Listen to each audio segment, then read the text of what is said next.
Chapter 531. Legend. Extinguished by one hand upon hearing Enzin's words, Guin pulled the fate pen that was tucked at his waist and handed it to an Exen. An Exen was stunned, holding the fate pen and looking at Guin with confusion. She'd seen Guin carry this pen often and was accustomed to its presence, yet since she had not felt any fluctuations of spiritual power from the fate pen, she never thought of it as a magical treasure. "You can use it for now, and I will refine a magical treasure for you later," Guin said, his gaze fixed on Lv, his tone casual. Having been with Guin for a long time, an Exian wouldn't hold back her questions, and she quickly asked, "But how do I use this?" As she spoke, she lifted the fate pen in her hand and waved it through the air, but there wasn't even ink. "When you encounter someone who must be killed, it will show its power," Guin answered, which made an Exian look forward to using the fate pen. She knew that Guin wouldn't play tricks on her. This pen was surely powerful. She immediately bowed in respect and then left with the fate pen. Guin turned his head to watch an Exen, his eyes filled with profound meaning. Having helped people like Yi Qingshan and others for so long, she had gradually become accustomed to it. Although it had not affected her own cultivation, in her heart, Yi Qingshan and the others were like her disciples. Not all relationships in the world were perfect. Should there come a day when Yi Qingshan and the rest pass away, she hoped she wouldn't take it too hard. However, this was also an inevitable experience for those on the path of immortal cultivation. It couldn't be said to be good or bad, but experiencing all human emotions could shape one's Dao heart. Go to Wuxia world. Sight after an Exian had left, Lv opened his eyes and asked, "Master, what exactly is this divine skill? It doesn't seem like a divine skill, it's very mysterious, and even though I am cultivating, I can't clearly describe its profound mysteries." After entering the Taoist field of the beginningless, Lv started to address Guin as master, and Guin did not refuse since their relationship hadn't reached the level of brotherhood before. Guin looked up at the celestial vault and said, "Indeed, it's not a divine skill. Once you master it, you will understand what it is. It will help you dominate this part of the human world." Upon hearing this, Lv instinctively asked, "Just this part of the human world?" Guin turned his head towards him, his smile ambiguous, and said, "Can your eyes contain the entire human world?" Lv was taken aback and could only offer an awkward smile. Guin's gaze drifted into the distance, his face revealing a look of anticipation. It was finally coming to an end. Under the vast sky, peaks were emerging from the sea of clouds, and atop one of these mountains stood Liya, Sword Annihilation Ancestor, and Silent Destruction God Emperor side by side. Liya looked towards the Silent Destruction God Emperor and asked, "Senior, since you are about to leave, can you not reveal your true identity?" During the years of teachings from the Silent Destruction God Emperor, his reverence for him had only deepened. He even felt that the Silent Destruction God Emperor was not weaker than Guin. With guidance from the Divine Emperor, he had not only mastered one divine skill but also gained a deeper understanding of the path to cultivation. Once, when the Silent Destruction God Emperor was away, he secretly asked Sword Annihilation Ancestor just how formidable the Divine Emperor was. Sword Annihilation Ancestor had said something that he couldn't forget. Apart from Heavenly Tao, he is the strongest. He had asked at the time, how did he compare to the supporting Tao Sword Venerable? Sword Annihilation Ancestor just shook his head and said nothing. Afterwards, Liya clearly felt that Sword Annihilation Ancestor had become even more respectful towards Silent Destruction God Emperor, and he suspected the ancestor might have pledged allegiance to the Silent Destruction God Emperor as his master. He dared not ask too much. After all, before he became a disciple, Sword Annihilation Ancestor had mentioned that he bore a great cause and effect, and he didn't want to bear this burden prematurely. When you become powerful enough to roam the world invincibly and have set foot in outer heaven, living a carefree life, you will learn of my legend, the Silent Destruction God Emperor said, looking into the distance, his tone completely calm without a trace of emotion. What a poser! Liya thought to himself, yet he longed for such an attitude. How many more years would he have to cultivate before he could speak such words with confidence? Sword Annihilation Ancestor followed, saying, "I will do my best to train him to that level." "It doesn't matter," the Silent Destruction God Emperor said.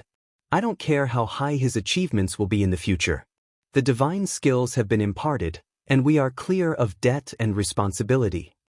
With those words, the Silent Destruction God Emperor stepped forward, his footsteps landing in the air as if an invisible path lay beneath his feet. Before Leah could even begin to marvel at the Silent Destruction God Emperor's dominance, suddenly, a figure appeared before them. A hand pressed down on the Silent Destruction God Emperor's shoulder, rendering him immobile. The pupils of the Silent Destruction God Emperor suddenly contracted, and in an instant, his face was shrouded in dark energy. Dark armor enshrouded him as he transformed into his true form. Even so, he was horrified to discover that he couldn't break free. The mysterious palm on his shoulder suppressed his Tao fruit, halting everything within his Tao fruit world. Both Li Ya and the Sword Annihilation Ancestor were startled by the sudden appearance of the figure. The Sword Annihilation Ancestor wanted to speak, but an extreme terror pressed down upon him, leaving him unable to move or speak. Li Ya also experienced the suppression, but he wasn't panicked, because the figure of the newcomer was forever unforgettable to him. It was the supporting Tao sword Venerable. It was Guan, using the Demon Shadow Divine skill. Wrapped in dark purple demonic chi, Guan looked even more sinister than the Silent Destruction God Emperor. He stood at the edge of a cliff, a single hand pressing down the Silent Destruction God Emperor suspended in midair, preventing him from advancing further. All of heaven and earth seemed to quiet at once. Your legend? Guan's voice rose, and his right hand squeezed. The Silent Destruction God Emperor was annihilated in an instant, turning into a wisp of black chi, which then condensed in Guan's palm. The powerful Silent Destruction God Emperor was completely defenseless in Guan's grasp. Seeing the Silent Destruction God Emperor being annihilated instantly, both Li Ya and the Sword Annihilation Ancestor's eyes widened. Guan turned his head. Although they couldn't see his face clearly, Li Ya and the Sword Annihilation Ancestor felt as if they were being seen through, especially the Sword Annihilation Ancestor, who was extremely fearful. A voice echoed in the Sword Annihilation Ancestor's mind, "You shall not utter a single word about today's events." With the voice's fall, Guan vanished into thin air. As he disappeared, the terrifying suppressive force also vanished. The Sword Annihilation Ancestor felt like a great weight had been lifted, but he was still shaking with residual fear. Leah stood still on the spot. The words of the Silent Destruction God Emperor still echoed in his ears. Go to outer heaven to hear his legend. The legend, could it be extinguished by Guan? With a mere hand? Leah was caught in a shock. Only a moment ago, he had been inwardly convinced that the Silent Destruction God Emperor was the only one who could possibly be stronger than Guan. And yet Guan had appeared and extinguished the Silent Destruction God Emperor. At this moment, he even harbored a ridiculous suspicion. Could it be that Guan had heard his inner thoughts, and that's why he appeared? Then, he dismissed this suspicion, thinking himself foolish to come up with such an absurd reason. He began to feel confused. What enmity did Guan have with the Silent Destruction God Emperor? He turned his head to look at the Sword Annihilation Ancestor, and his expression changed accordingly. After so many years together, he had never seen the Sword Annihilation Ancestor show such a look. Fear, despair, relief, nervousness, and more. Seeing the Sword Annihilation Ancestor with such a complex and troubled expression, Leah felt as if something inside him had shattered. How could the master he revered be less formidable than junior brother Gu? He suddenly felt lost. Chapter 532, Ascending to Yellow Heaven, Emperor of Absolute Thought. Leah struggled to adjust his emotions. He looked at Sword Annihilation Ancestor, cautiously asking, "Master, are you all right?" Although the image of his master had collapsed in his heart, the many years of guidance were a kindness he could not forget. Sword Annihilation Ancestor came back to his senses. He took a deep breath and said, "I'm all right, but you must forget today's events, or it will bring about great trouble." He knew very well how terrifying the Silent Destruction God Emperor was, and this one was the original entity. Having the capability to suppress the Silent Destruction God Emperor so easily, the Tao practice of that being just now. Sword Annihilation Ancestor couldn't help but tremble. He even dared not think deeper. The pressure Li Ye felt was far less than that of Sword Annihilation Ancestor. He didn't feel that Sword Annihilation Ancestor was too cowardly. After all, considering his relationship with Guan would definitely take care of him. Junior brother Gu sure knows how to scare my master, truly not giving any face. Li Ye felt emotional. He also couldn't help but wonder, just how high was junior brother Gu's cultivation level? How could such an unrivaled powerful existence be so easily defeated by junior brother Gu? Li Ye couldn't figure it out, he just couldn't understand. How many years had Guan cultivated, and how many hardships had he endured to become so powerful? Li Ye couldn't imagine. Go to Wuxia world. Sight Sword Annihilation Ancestor also couldn't imagine, even as a profound Yuan-free immortal, in his knowledge, apart from the celestial spirit god guarding the world gate, the silent destruction god Emperor was the most powerful being.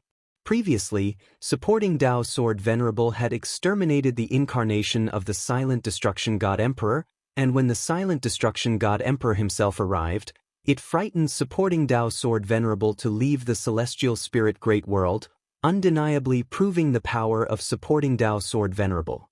But now, Sword Annihilation Ancestor could accept the defeat of the silent destruction god Emperor, but could not accept that the silent destruction god Emperor had no power to fight back. The celestial spirit great world became a frightening place in the eyes of Sword Annihilation Ancestor. The once center of the great thousand world indeed hid unfathomable and terrifying cause and effect. He dared not be curious about who that being was, only hoping he could forget. Having lived for so many years, he knew very well that even without speaking, remembering certain things could also bring boundless trouble. On the other side, Guan had already returned to the Taoist field of the beginningless. The reason he spared Sword Annihilation Ancestor was firstly due to Li Ya's face, and secondly because he had ways to eliminate the cause and effect, ensuring the incident wouldn't be spread. He arrived in his courtyard, lying on a chair. He raised his right hand and flipped it open, revealing a black pearl, which was transformed from the silent destruction god Emperor. The black pearl was not the true body of the silent destruction god Emperor, but was suppressed by Gu and his power of cause and effect. Within the black pearl, the silent destruction god Emperor was helpless, unable to escape, only to be handled by Guan. The silent destruction god Emperor had possessed so many of the Long clan's juniors, Guan couldn't just kill him. He needed to understand the reasons. He began to soul-search the silent destruction god Emperor. The flowers and grass in the courtyard slightly swayed, and sparrows chirped on the old trees, enhancing the liveliness of the courtyard. Shenzhen came back carrying a bamboo basket. She was in a good mood, humming a little tune she had heard from the folk. When she saw Guan admiring a black pearl, she couldn't help but ask, "What is the origin of the pearl in your hand?"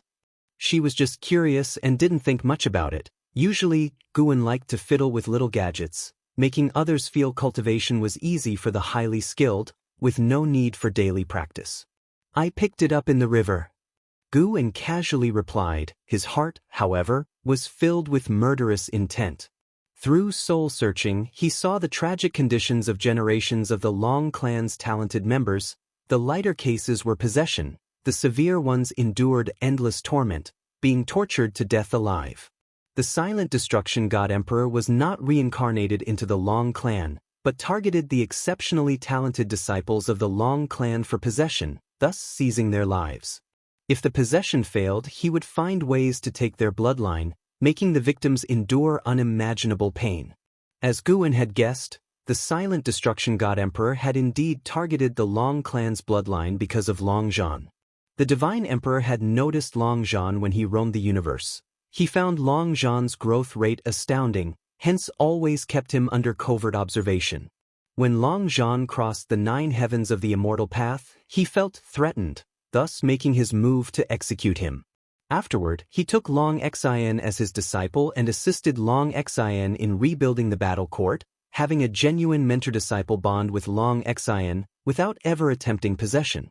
Later, Long Xian was killed by a supreme being, and the silent destruction god Emperor could not avenge him, which deeply provoked the silent destruction god Emperor.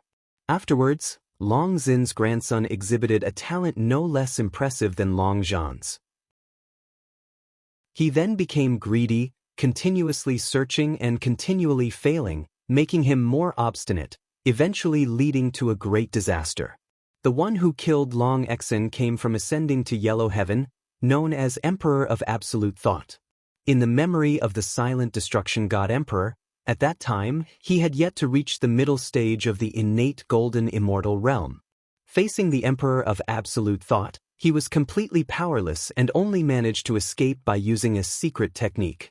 After that, he never encountered the Emperor of Absolute Thought again, and he dared not venture to ascending to Yellow Heaven, which seemed to be a forbidden place to him. Besides, Guwen also learned about another existence. Immortal Emperor.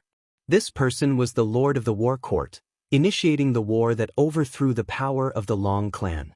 He was also the longest ruling entity of the battle court, claiming he could be eternally immortal as long as a living being could chant his title, allowing him to resurrect.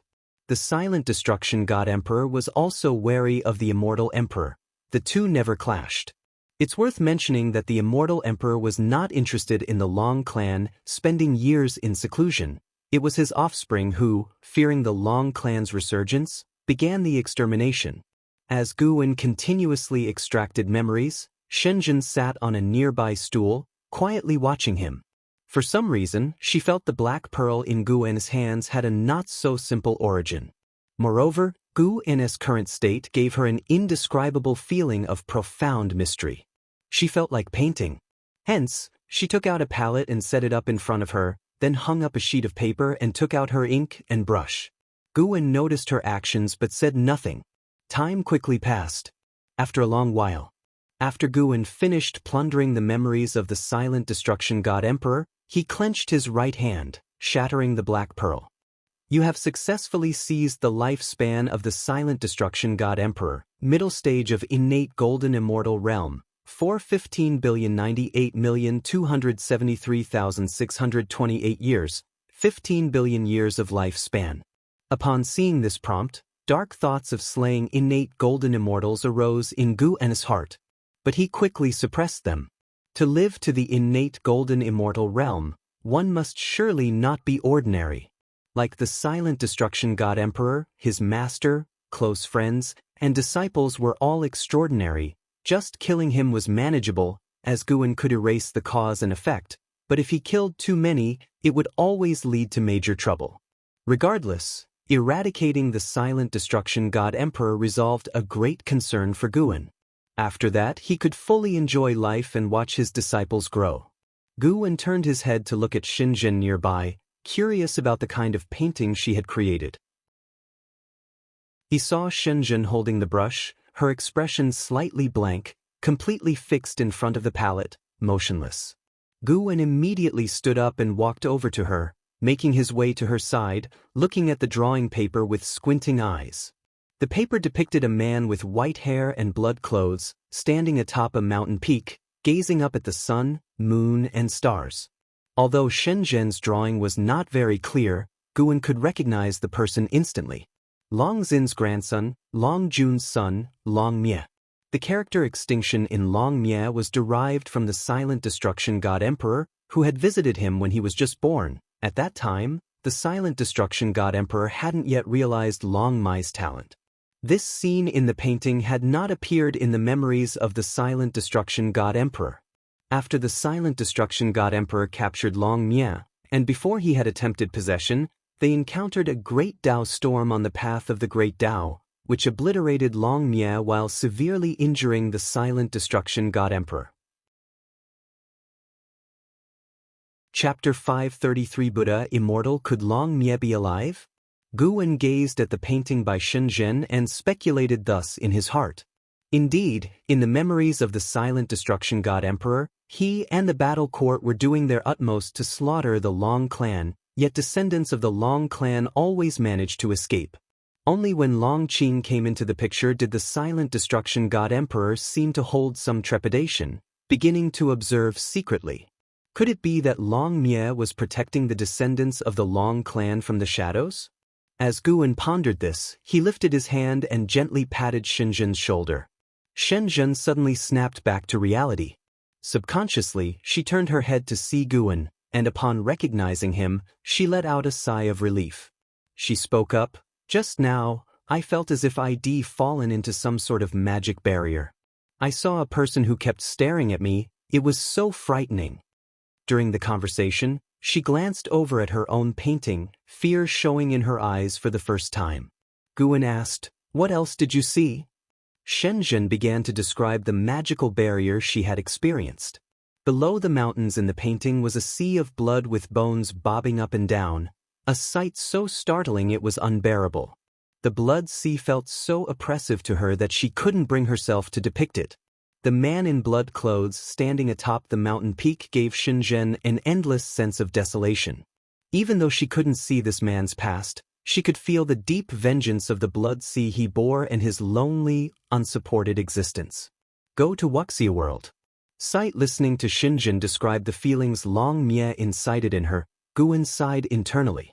It appeared the karmic resolution for the Long clan hadn't been completely settled yet. After Shenzhen had finished speaking, Guan said teasingly, "It seems your enlightenment could also bring about a heart demon. You'll have to be careful in the future." Shenzhen nodded, but she was somewhat perplexed in her heart. She had been looking at Guan when she painted this scroll, which meant the person in the painting likely had some kind of connection to Guan. Seeing that Guan didn't wish to speak, she refrained from asking more. Over the years, through Guan's guidance, she had painted many pictures and was well aware that Guan had an extraordinary background. Precisely because of this, she refrained from asking too much, so as not to cause trouble for Guan. After chatting for a while, Guan turned and went back inside. He still needed to reflect deeply on the memories of the silent destruction god emperor and contemplate when to make a move against the battle court. The battle court was created by his reincarnation body. Now that it had been usurped and was used for evil, he had to resolve this karmic thread. After watching Guan return to the house, Shenzhen's gaze fell back on the painting, her expression turning curious. How strange, why does he resemble Guan somewhat? Shenzhen mumbled to herself, suddenly forming a bold speculation. Could the man in the painting be one of Guan's past lives? Thinking this, her heart suddenly felt uncomfortable. Guan was always so kind to those around him, never losing his temper. He was always willing to shoulder the troubles of others, yet he himself had endured hardships unimaginable to ordinary people. Shenzhen had always found Guan to be great, able to treat people well, and even rescue all living beings. But as her realm grew higher, her admiration for Guan only increased. Guan always managed to refresh her view of him. Shenzhen looked at the person in the painting, her gaze once again becoming unfocused. The yellow sand filled the sky, and the windstorm raged like raging floodwaters and ferocious beasts. An ancient temple lay amidst the sandstorm. Zhang Buku, his white hair tied behind his head, pushed open the main gate, entered the Buddha hall, and then proceeded to close the door. The divine exotic realm master and divine exotic ghost kings were meditating around the room, each one pale and weak, with the divine exotic realm master's face covered in bloodstains, looking very frightening. The divine exotic ghost king known as Jin Ludao opened his eyes to look at Zhang Buku and asked feebly, "Have you found anything?" Zhang Buku shook his head and said, "It's endless and desolate, without a living soul. The sun overhead grows ever hotter, and at this rate, we will surely be refined away." As these words were spoken, the divine exotic ghost kings all opened their eyes. Damn it, now we're really screwed. I have been saying, we shouldn't chase after that immortal fate. It's unreliable, and given our unique powers, we can't act together. What's the use of saying this now? Master, at least say something. We can't just sit here and accept our fate. That bastard is definitely hiding in the shadows, waiting for us to be powerless to resist. If we fall into his hands, it will be worse than dying under the blazing sun. The Buddha hall fell into noisy chaos, but Zhang Buku had grown accustomed to it. He looked up at the large Buddha statue behind him, which was covered in dust and appeared so ancient. Ever since he had entered this temple, Zhang Buku had felt there was something off with this Buddha statue. Although the divine exotic realm master and the divine exotic ghost kings had all checked it, he still felt uncomfortable. He had the feeling of being watched by a malicious gaze. The divine exotic realm master noticed something wrong with Zhang Buku's expression and asked, "Are you okay?" Zhang Buku looked at him and shook his head. "I'm fine, but I feel there must be a deeper intention for that person leading us into this realm. It's probably not just to wait for us to die because we're no match for him now." As these words came out, the divine exotic ghost kings stopped their bickering and all turned to look at him. Zhang Buku took a deep breath and said, "My friends, on the way here, you all saw those Buddha heads in the desert, as if left there on purpose by some being guiding us to this temple. Maybe our chance of survival lies within this temple."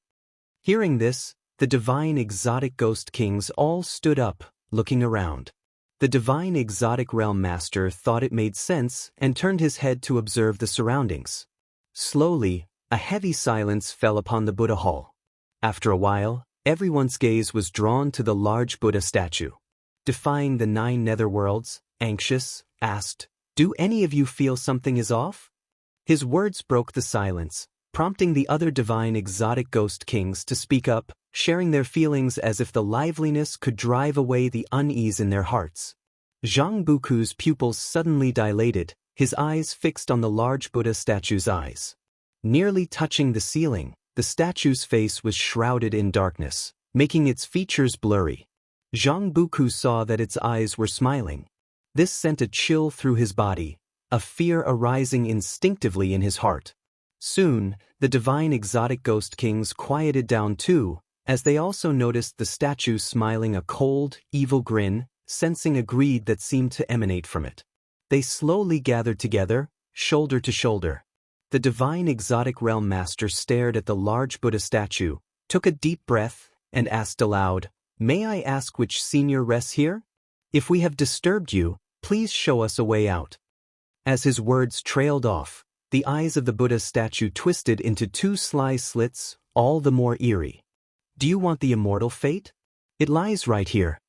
An eerily cold laughter rang out, making Zhang Buku and the others grow even more wary, pressing even closer together.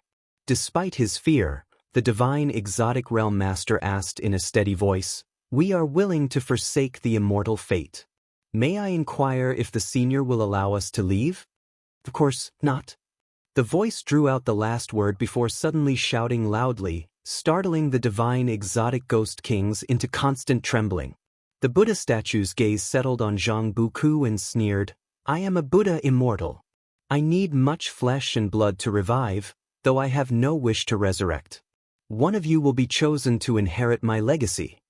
One of the divine exotic ghost kings asked bravely, "And what of the others?" The Buddha immortal turned to him and replied with a hideous laugh, "Naturally, they will be devoured by my inheritor." The hall fell into silence again. Zhang Buku felt uneasy under the Buddha immortal's gaze from before, intuitively sensing that they were being toyed with. He might well be selected as the inheritor, only to be attacked by everyone else. The causality tied to silent destruction vanished unexpectedly. "I have no idea who killed him.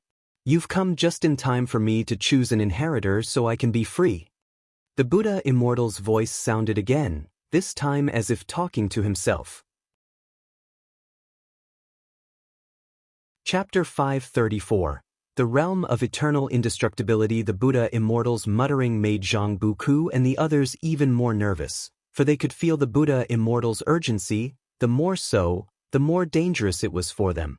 The Buddha statue that the Buddha immortal had transformed into was slightly trembling, as if it were about to crack. "Escape!" The divine exotic realm master immediately gave the order, and almost instantly, the door was breached. Zhang Buku and the others shot out like lightning, darting into the overwhelming yellow sand. "You think this is what kind of place? Escape? You will soon find that killing each other is easier than escaping, for I have already dissolved the causal bonds between you. From this moment onwards, you are all independent beings." The voice of the Buddha immortal resounded, and Zhang Buku as well as the divine exotic ghost kings could feel the restraints on themselves disappear. They had obtained the freedom they had longed for. However, they were not relieved. Instead, they were more afraid. How terrifying must be the cultivation level of a Buddha immortal who could easily dissolve divine exotic causality. Even Zhang Buku, who was afraid of neither heaven nor earth, felt despair. Having left the celestial spirit great world for thousands of years, having endured so many hardships and dangers, is it really going to end today? In Zhang Buku's mind emerged the faces of Guan and Li Ya, not knowing how those two were getting by now. Such thoughts came quickly and left quickly in his mind. He did not have the luxury to think about so much. Go to Wuxia world. Sight after killing the silent destruction god emperor, Gu An's life resumed its tranquility. The celestial spirit god also made no move, still sitting under the world gate. The 7 subordinates of the silent destruction god emperor had not noticed anything amiss. In their view, it was impossible for anything to happen to the silent destruction god emperor, and since their cultivation level was far below that of the silent destruction god emperor, they could not deduce the silent destruction god emperor's causality. The fall of the silent destruction god emperor, capable of overturning the celestial spirit great world, did not cause any impact on this world. The world's currents surge and ebb, there are always those who call the wind and summon the rain falling from power, and there are always new figures emerging, dominating the scene. Time flew by swiftly. 2,000 years passed in a blink of an eye. The human world has entered a new chapter. This year, just after the new year. Immortals seeking island. Guan was strolling on the street, an Xian and blood prison great saint following behind, with Hu Shaojian walking in front, bending over, continuously introducing the situation along the way for the 3 of them. Hu Shaojian, who was over 8,000 years old, had also reached nirvana, and now held a very high status on Immortals Seeking Island. Many people seeing him so respectfully guiding others, could not help casting curious glances at Guan. However, as soon as they turned their heads, the image of Guan was gone from their minds, leaving them puzzled, but it wasn't long before even that puzzlement disappeared. Guan, looking at the bustling Immortals Seeking Island, had a smile on his face. After leaving the Supreme Sect, Guan still maintained his relationship with Human World Peak and Immortals Seeking Island. Both powers considered him a reclusive great cultivator, and no one associated him with supporting Dao Sword Venerable. The great heaven and earth is too vast. How many great cultivators were there under the heavens, like carps crossing the river? The supporting Dao Sword Venerable had already been forgotten by the world. Hu Shaojian kept talking, all the while observing Gu An's expression. Seeing that Guan was satisfied, he felt very excited. Although he often saw Guan, today was different. Immortals Seeking Island was hosting its once-century grand event. He was personally in charge of handling it. The street was full of trading stalls, with cultivation treasures as far as the eye could see. Everything that met the eye was his accomplishment, so naturally, he hoped Guan would praise him. Actually, by now, he no longer needed to get anything from Guan, but he knew why he could have all this. He cherished it, and was determined to cling to Guan's coattails for a lifetime, serving him. He wasn't afraid that Guan wouldn't command him to do things. He was afraid that Guan would forget him. "You've done very well, keep it up," Guan said with a smile. Immortals Seeking Island was also important to him. Almost all of his medicinal herb seeds came from Immortals Seeking Island, as did the rewards he bestowed upon his disciples. Despite his high realm, he didn't want to revert to sneaky deeds. He wanted to speed up his path to gaining strength, and it wasn't difficult, but what he desired was to grow stronger steadily and without remorse. If he could achieve that, it would be even better. "I will definitely do better." Hu Shaojian was as excited as if he were on a chicken blood stimulant. Guan's gaze fell upon a stall where an old man sat on the ground, disheveled, with a young boy squatting beside him. This elder was familiar to Guan. He had paid attention to him before. Qi Jiuxiao, a genius from the Star Sea congregations, had once competed for Divine Exotic City on the Tai Tsong continent. Guan had saved Anhao at the time, and also incidentally rescued Qi Jiuxiao and Qi Bei who were accompanying Anhao. This Qi Jiuxiao was no ordinary figure, stepping into the Nirvana realm at the age of 500, what an exaggeration. In terms of the speed of his early cultivation, he was even faster than Anhao, mainly due to the resources of the Star Sea congregations at his disposal. If reaching the Nirvana realm first were to determine talent, then the offspring of the immortal dynasty born in the Nirvana realm could not all be said to possess more talent than in Hao, could they? Guwen could sense that Qi Jiuxiao was injured. While his realm remained, he was unable to gather mana within his body. The boy beside him was his progeny left in the human world, now by his side. Thousands of years had passed, and the situation in the human world had continually changed. The Star Sea congregations had encountered upheaval, with many internal families being purged, including the Qi family. The Star Sea congregations were of no concern to Guwen, and he had no intention of caring. Had it not been for people like Hao, profound celestial intent, Li Ye, and Zhang Buku who had gone to the Star Sea congregations to cultivate, he wouldn't even bother paying attention to the organization. Guwen simply glanced and then withdrew his gaze, continuing forward. Qi Jiuxiao didn't notice Guwen's attention, his mind preoccupied with concerns that the bustling streets could not dispel. "Master, how long will we stay here?" The boy next to him asked, his eyes falling on Guwen and others, feeling that these people had an extraordinary status, their aura completely different from the passers-by. Qi Jiuxiao, with his head lowered, softly said, "Until the Immortal Seeking Conference ends." Upon hearing this, the boy sighed, looking at the lively and bustling street, full of longing in his eyes. Since his birth, he had been alone, and it was only last year that he became Qi Jiuxiao's disciple. He cherished his current life, but also longed for a better path in immortal cultivation. After spending half a day at Immortal Seeking Island, Guwen took an Xian and Blood Prison Great Saint away. The two had purchased many items on the island, planning to bring them back for the others in the dojo. Back at the dojo, Guwen stood before the Mountain of 10,000 Swords and retrieved the treasured swords that he had selected at Immortal Seeking Island, embedding them into the mountain. The Mountain of 10,000 Swords now bristled with treasured swords, each containing its own unique sword intent. After placing the swords, Guwen began to admire his creation. Over the years, aside from comprehending the Great Tao, he had not neglected the Sword Tao. He could now connect with the Sacred Heart Sword Tao created by Yang Xian. After all, Yang Xian was him, so controlling the Sacred Heart Sword Tao was not difficult for him. The Sacred Heart Sword Tao, everlasting within the River of Sword Tao, sparked Guwen's interest in the River of Sword Tao. If the Tao could become a river, then it could be everlasting. This mystery fascinated him. He hoped that his Mountain of 10,000 Swords could reach the state of being eternal too. After watching for a while, Guwen suddenly felt something, his pupils reflecting a scene. There was a great battle upon the River of Sword Tao.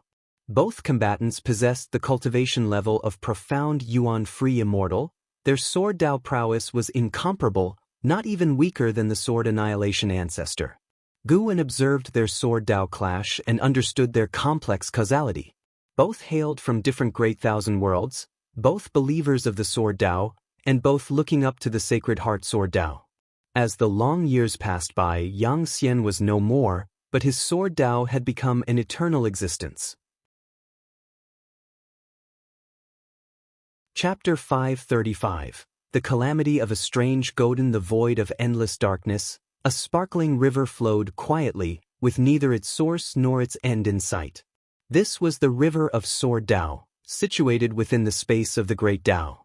There were no stars here, no worlds, only endless darkness, and it was the only light in that darkness.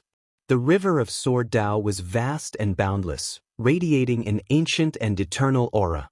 Somewhere along the River of Sword Tao, two figures were engaging in battle, their forms weaving and sword chi crisscrossing. Their sword chi was incredibly powerful, but when it fell into the vast River of Sword Tao, not even a splash was raised. As the scene zoomed in, looking from behind the two men, the River of Sword Tao seemed like an immense ocean, endless from any direction one looked. The collision of two strands of sword chi, carrying the dominant might that could shatter heavens and earth, forced both figures to retreat in unison, creating a distance of 10,000 miles between them. One of them, dressed in a blue robe and holding a wooden sword, directed his gaze toward his distant opponent, squinting as he spoke, "Such a nimble sword, do you hail from the Kanglan sword domain?" The other sword cultivator, dressed in white robes, held a long, slender black sword in his hand, the blade glinting with flowing light as if water slid across it. In response to the inquiry, the white-robed sword cultivator snorted coldly, "Your sword carries a fighting spirit. I didn't expect Battle Court to have people dedicated to the sword Tao. I had thought Battle Court was all full of obsessive lunatics." The blue-robed sword cultivator answered, "Continuing our fight won't decide a victor." The white-robed sword cultivator remained silent, his eyes filled with dissatisfaction. In the Kanglan sword domain, his sword Tao might not be the strongest, but he was invincible amongst his peers in the same realm, capable of sweeping through opposition even when entering a new great realm. But today he had met his match, and to make matters feel worse, his opponent came from the very battle court he disdained. For a force like the battle court to produce a swordsmanship genius he could not defeat was incredibly frustrating for him. The blue-robed sword cultivator was about to speak again when he suddenly turned his head, and not just him, the white-robed sword cultivator also glanced in the same direction. They both looked towards the same direction, only to see sword chi surging out from within the river of sword Tao, amassing into a figure on the surface of the river. See Tijnel Fire. NT website on Google to access chapters of novels early and in the highest quality. Seeing this figure, both sword cultivators frowned simultaneously, a sense of unease filling their hearts. Far in front of Mountain of 10,000 Swords, Guin also saw this figure. He was unable to deduce the figure's causality, signifying the person's high level of cultivation. Under Guin's gaze, the mysterious figure slew two profound Yuan-free immortals with a single slash, then turned and walked into the river of sword Tao, disappearing from sight. Although he couldn't see through the figure's causal origins, he felt the use of the Sacred Heart Sword Tao. Speaking of which, even the silent destruction god Emperor could not progress in his path upon seeing the Sacred Heart Sword Tao. Just how alluring was the draw of the Sacred Heart Sword Tao? Although Guin could control the Sacred Heart Sword Tao, he merely borrowed its power and was unable to extract the Sacred Heart Sword Tao from the river of sword Tao. He could allow others to cultivate the Sacred Heart Sword Tao or forbid it. However, before he integrated the memories of Yang Xian, someone had already begun cultivating the Sacred Heart Sword Tao, and he had no desire to cut off their progress. Guin retracted his gaze and continued to stand still in place. After a long time, Chen Chuan arrived beside Guin and said, "Master, I have encountered a bottleneck." Guin spoke softly, "The time has not come." Chen Chuan was taken aback. He scratched his head and said awkwardly, "Master, I haven't even said anything yet. The hardest part of immortal cultivation is enduring the years. To resist loneliness and inner restlessness is even more difficult than breaking through realms," Guin said casually. After speaking, he turned and walked away. Chen Chuan followed his steps and said, "I heard disciples from Qingkuan sect discussing someone named Lia, who wields the 9 Extremes Sacred Heart Sword. Is the 9 Extremes Sacred Heart Sword the one I wanted to obtain thousands of years ago?" With his current Tao practice, he didn't need to leave the Taoist field of the beginningless to peek into Qingkuan sect. Unable to leave the dojo, Qingkuan sect thus became his channel to understand the outside world, and not just for him, it was the same for others within the dojo. Apart from Xin Zhen and Xen, the blood prison great saint, the white spirit rat, the others dared not leave the dojo, nor did they challenge Guin's different treatment of certain individuals, because they knew these people would follow Guin eternally, while they themselves did not have such firm resolve. Guin's decision to keep them was also out of the hope that they would accumulate strength. Guin responded, and after thousands of years had passed, Chen Chuan finally wanted to go out into the world, both to investigate the cause of his parents' deaths and to satisfy his curiosity about the world. He felt his sword should unsheath, to let the world witness his strength. Seeing Guin's indifferent attitude, Chen Chuan didn't know what to say. Guin stopped in his tracks and pointed a finger at Chen Chuan's forehead. Chen Chuan couldn't react in time and was instantly immobilized, completely frozen. Guin then continued on his way. After a while, Chen Chuan awoke with a start, his back drenched in sweat, and he couldn't help but gasp for air. He genuinely felt the sword aura of 2 sword cultivators on the river of sword Tao and saw how they died. At first, he had admired the figures of the two sword cultivators, but then a mysterious entity appeared and extinguished them with a single sword strike. Chen Chuan's pride was dampened, and he could appreciate the painstaking care of his master. "I'm not strong enough yet, the time hasn't come," Chen Chuan muttered to himself, his eyes gradually becoming resolute. Night fell, and Guwen was reading in the study, the candlelight illuminating his face. At the table, there was another person reading. It was Shenzhen. Shenzhen had idle time, disliking qi absorption cultivation. Whatever book Guwen was reading, she would also read, and the two would often discuss. Guwen also enjoyed discussing with her. The two were initially connected by their love for books. The books that Guwen enjoyed reading, she would also read, and they would even write books for each other. Guwen was engrossed in his book when he suddenly heard the divine exotic immortal spirit speak. At that moment, Shenzhen looked up, her voice excited. "This plot twist is great." In a rainy night, they start fighting over a blood feud, and when the male lead is gravely injured, they share an intimate moment to settle regrets, then kill him amid complex emotions. Guwen gave her a look and said, "Can you not read these chaotic books?" He put down the book in his hand and took the book Shenzhen was holding, then studied it carefully. Shenzhen chuckled and fetched another book from the shelf beside her. "Master, please save him. I feel if he dies, I might die too." The voice of the divine exotic immortal spirit rang out in Guwen's heart, anxious. It was speaking of the divine exotic realm master, the source of power of divine exotic city. Guwen, annoyed, replied in his heart, "With me here, even if he dies, you won't die." Upon hearing this, the divine exotic immortal spirit was overjoyed, thanked him, and then dared not bother Guwen any further. Since entering the heaven-balancing golden immortal realm, Guwen's sense of karma had reached new heights. 2,000 years ago, he had heard Zhang Buku's cry for help, but he wanted to use this crisis to make Zhang Buku stronger, so he had not intervened.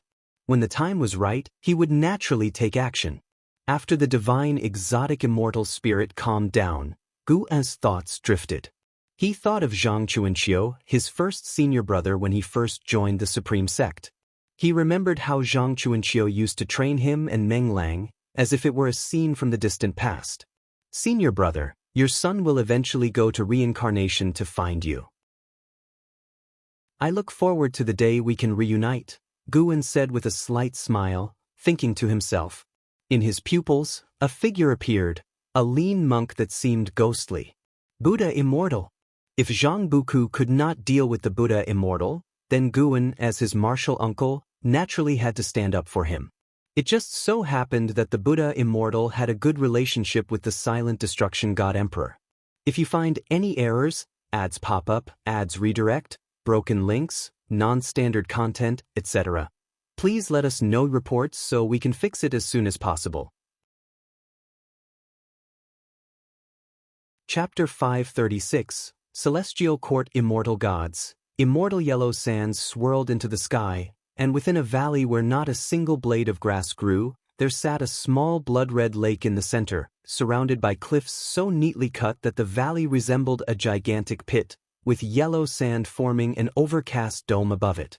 In the blood-red lake, Zhang Buku sat bare-chested, with blood acting like long snakes wrapping around his body, constantly writhing. The divine exotic realm master sat at the edge of the lake.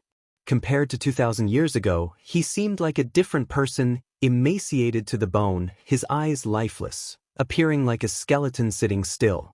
Looking around, one could see numerous corpses, all of which were those of the divine exotic ghost king, each having met a horrific, fierce death. Suddenly, a yellow wind descended from the sky, forming a skull above the blood lake. It was the head of a Buddha statue, ancient and time-worn. It was indeed the head of a Buddha immortal. The Buddha immortal looked down at Zhang Buku, a strange smile appearing on his face. Zhang Buku seemed to sense something and opened his eyes. He looked up at the Buddha immortal, his expression calm, not panicked. He asked, "What, you can't resist making a move against me?" The Buddha immortal sneered in response, "You are now considered my disciple, how should you speak to your master?" Zhang Buku didn't respond, just calmly staring at him.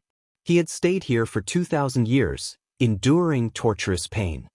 His heart had been tempered 1,000 times, and even now, facing death, he would not be flustered. Indeed, I like your gaze. You are much stronger than these waste ones, the Buddha immortal disdainfully said. The divine exotic realm master at the edge of the lake trembled slightly, yet was unable to raise his head. Source: web novel. Calm, updated on. Zhang Buku merely glanced at him without caring. Zhang Buku knew that mere verbal concern would not help him. Why do you think I chose you? The Buddha immortal suddenly asked. Zhang Buku looked at him, waiting for his answer.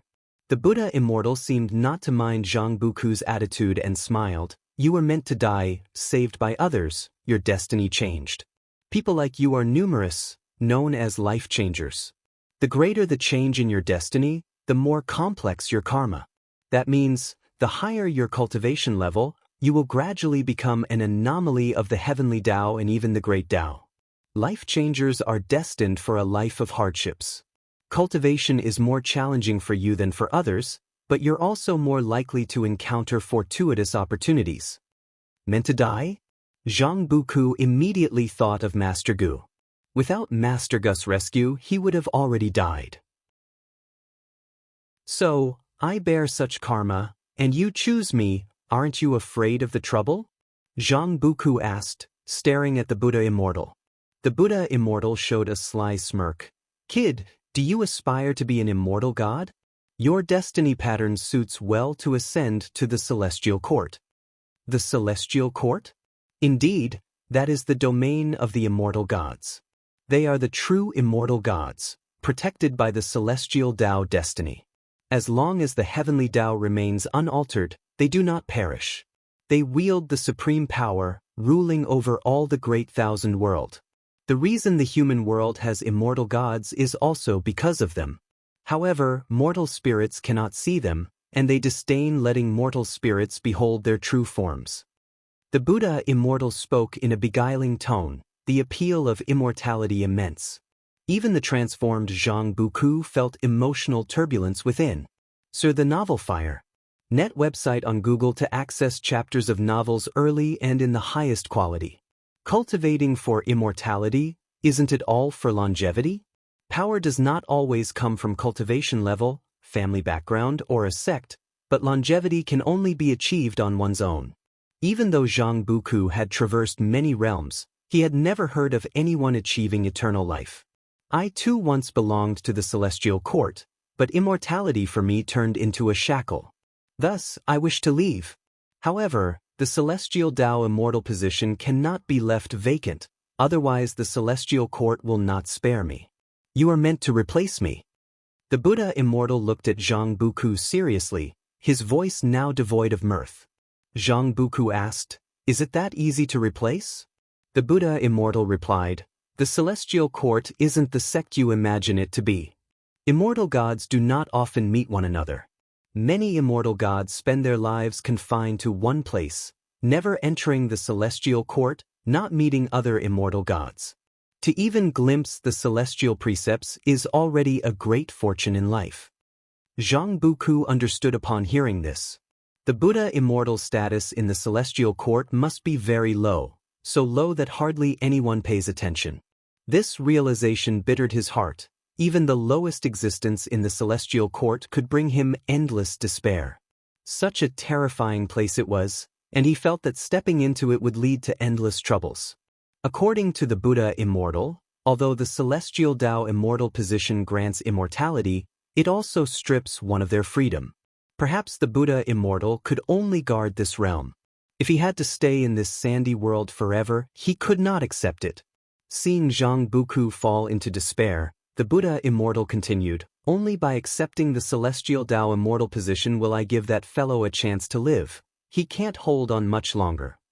Upon hearing this, Zhang Buku turned to look at the divine exotic realm master, his eyebrows slightly furrowed. The Buddha immortal flew upwards, his voice following him down. Becoming an immortal god, although you lose your freedom, you still have hope. If you die, there is no hope at all. His voice gradually faded, and his figure soon disappeared into the sands. Zhang Buku stared at the divine exotic realm master, his heart tormented. He owed a debt of gratitude to the divine exotic realm master and could not ignore it. But if he lost his freedom, he could never see Master Gu Liya again. How long could the non-immortal Master Gu Liya live? Zhang Buku felt anguished, struggling to make a decision. Meanwhile, in the sands, the Buddha immortal was still observing Zhang Buku's reaction. He showed a sinister and cold smile, murmuring softly, "Want to become an immortal? Are you worthy? If I don't break your Tao heart, how can I take possession of you?" Suddenly, he felt his head pressed by a palm, making his eyes widen in horror as he discovered he couldn't move, nor could he even project his divine sense. In that moment, his senses failed him. He couldn't see what was above him, nor could he mobilize the mana within his body. "Who is it?" The Buddha immortal bit back his fear and asked through gritted teeth. He felt an extremely powerful force of karma around him, isolating him. Now, even if he roared exhaustingly, Zhang Buku wouldn't hear or even see him. Many speculations fluttered through the Buddha immortal's mind. Whoever was suppressing him was definitely above an innate golden immortal. An existence above an innate golden immortal was not someone he could afford to provoke. Since you know he is a life changer, why didn't you think more about who changed his destiny for him? A raspy voice reached the Buddha immortal's ears, making his head tremble. It was for Zhang Buku. How could this child have such a significant backing? The Buddha immortal immediately said, "Senior, it is my mistake. I am blind to the truth and could not calculate this karma. I am willing to let him go." "Just let him go?" "I pass all your abilities to him, and do not let him know of my existence." "All right, no problem." The Buddha immortal agreed without hesitation, feeling that if he said no, he would be obliterated instantly. "Ming soon, if you find any errors, ads pop up, ads redirect, broken links, non-standard content, etc., please let us know reports so we can fix it as soon as possible." Chapter 537, Heavenly Tao Inheritor. After the Buddha immortal left, Zhang Buku couldn't calm his heart any longer. He continued to cultivate in the blood lake, but his mind was constantly making a choice. 3 days later, Zhang Buku made a decision. He could only apologize to Master Gu in his heart, unable to repay his kindness. "Buddha immortal, come out, I agree to your terms. Release him now." Zhang Buku gritted his teeth as he spoke, feeling that repaying Master Gu's kindness was an eternity away, yet the chance to save the divine exotic realm master was right before his eyes. As his words fell, a gust of wind descended from the sky, and the Buddha immortal immediately appeared before Zhang Buku. He hovered not as high as before, but Zhang Buku didn't notice that. The Buddha immortal looked at Zhang Buku with a smile and said, "Don't rush. I've changed my mind. I won't kill him, nor will I force you to inherit the celestial Tao immortal position. Truth be told, I don't have the celestial Tao immortal position at all. The reason I'm hiding here is that I abandoned the celestial Tao immortal position. Heaven does not tolerate me. I intended to possess you and live on through your identity." Upon hearing this, Zhang Buku's face turned furious. Anyone would be angry if they were played with, especially after enduring 3 days of inner struggle to come to this decision, and now, facing the enraged Zhang Buku, the Buddha immortal quickly said, "Anyway, he can still be saved. I've also changed my mind and am prepared to truly cultivate you. For you, this result is better than what you expected." Zhang Buku looked coldly at the Buddha immortal, clearly not trusting him. The Buddha immortal inwardly groaned in distress, but, thinking of that terrifying being, he had no choice but to continue explaining. "Upon calculating, I discovered that possession might not yield a good outcome for me, but your destiny pattern is exceptional. I've decided to teach you to the best of my abilities. If one day you achieve enlightenment and possess power beyond my reach, I hope you can turn back and save me." Zhang Buku frowned in doubt at these words, half believing and very hesitant. The Buddha immortal sighed and said, "From my perspective, millions of years are like a single day. I can continue to wait, at least it's safer. If discovered by Celestial Court, then there's no salvation for me." Source: Web novel. Calm, updated on. Kojang Buku remained silent.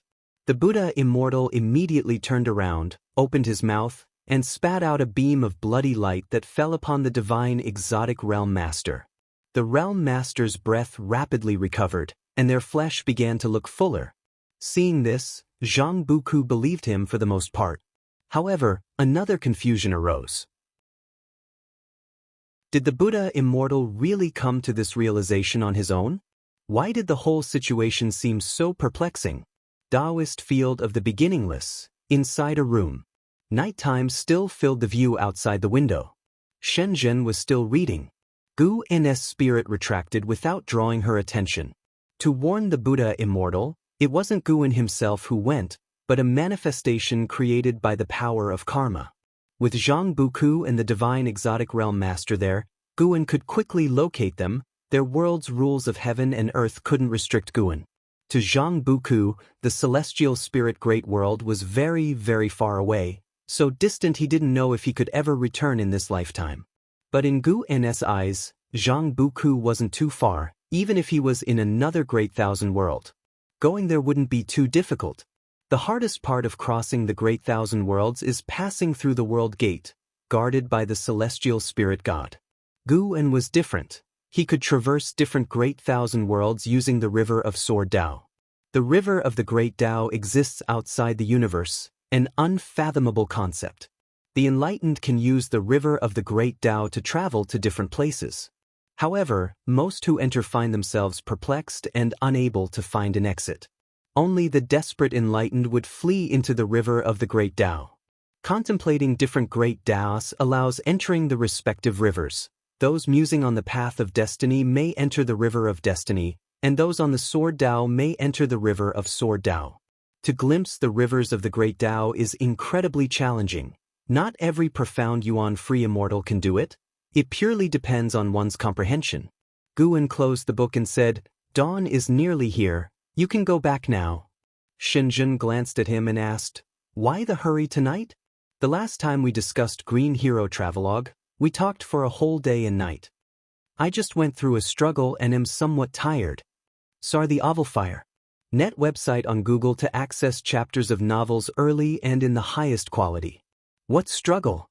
My will went to grapple with an existence far beyond the 9 heavens of the immortal path, Guin said, feigning a sense of gravitas. Shenzhen rolled her eyes at this. The night went by, and she never saw Guin rise from his seat. The words sounded hollow to her, and naturally, she did not believe them. "All right then, it's rare that you hurry me along. I just hope you haven't gotten too engrossed in your books." Shenzhen stood up, placed the book she had in her hands on the table, and then turned to leave. As she reached the door, she looked back at Guin and asked, "Do I need to illustrate this book tonight?" Guin glanced at her and said gravely, "How many times must I tell you? There are 3,000 paths to enlightenment, but some paths should be taken less." "Then I won't draw it." "Wait, draw it. It'll help correct your thinking," Guin replied, causing Shenzhen to cover her mouth and giggle. She didn't argue with Guin, instead stepping out of the room. Once Shenzhen had closed the door, Guin took out pen and paper and began to write. In the tranquil cosmic starry sky, the celestial Tao golden core still stood at the end of the long bridge, with an house sitting in meditation before it, looking so solitary. He faced the celestial Tao golden core, brows tightly furrowed. A figure emerged within the celestial Tao golden core, walking toward him, all the way to the edge of the golden core, and then stopped to look at him. "Aren't you still unwilling to let go?" A voice came from within the celestial Tao golden core, seemingly belonging to the young immortal emperor. And Hao didn't open his eyes and said, "It's not that I'm unwilling to let go, I have no choice. You tell me to run, but where can I flee? The river of great Tao is one way out. I am still far from the river of great Tao, and moreover, there are people here I cannot abandon. How foolish! The destruction of heaven and earth is destined. It was long decided that the celestial spirit great world should be destroyed. The only reason why these fragments remain is that the celestial spirit God is waiting for the return of the master of the great world. If you do not flee, you will surely perish along with the fragments of the world.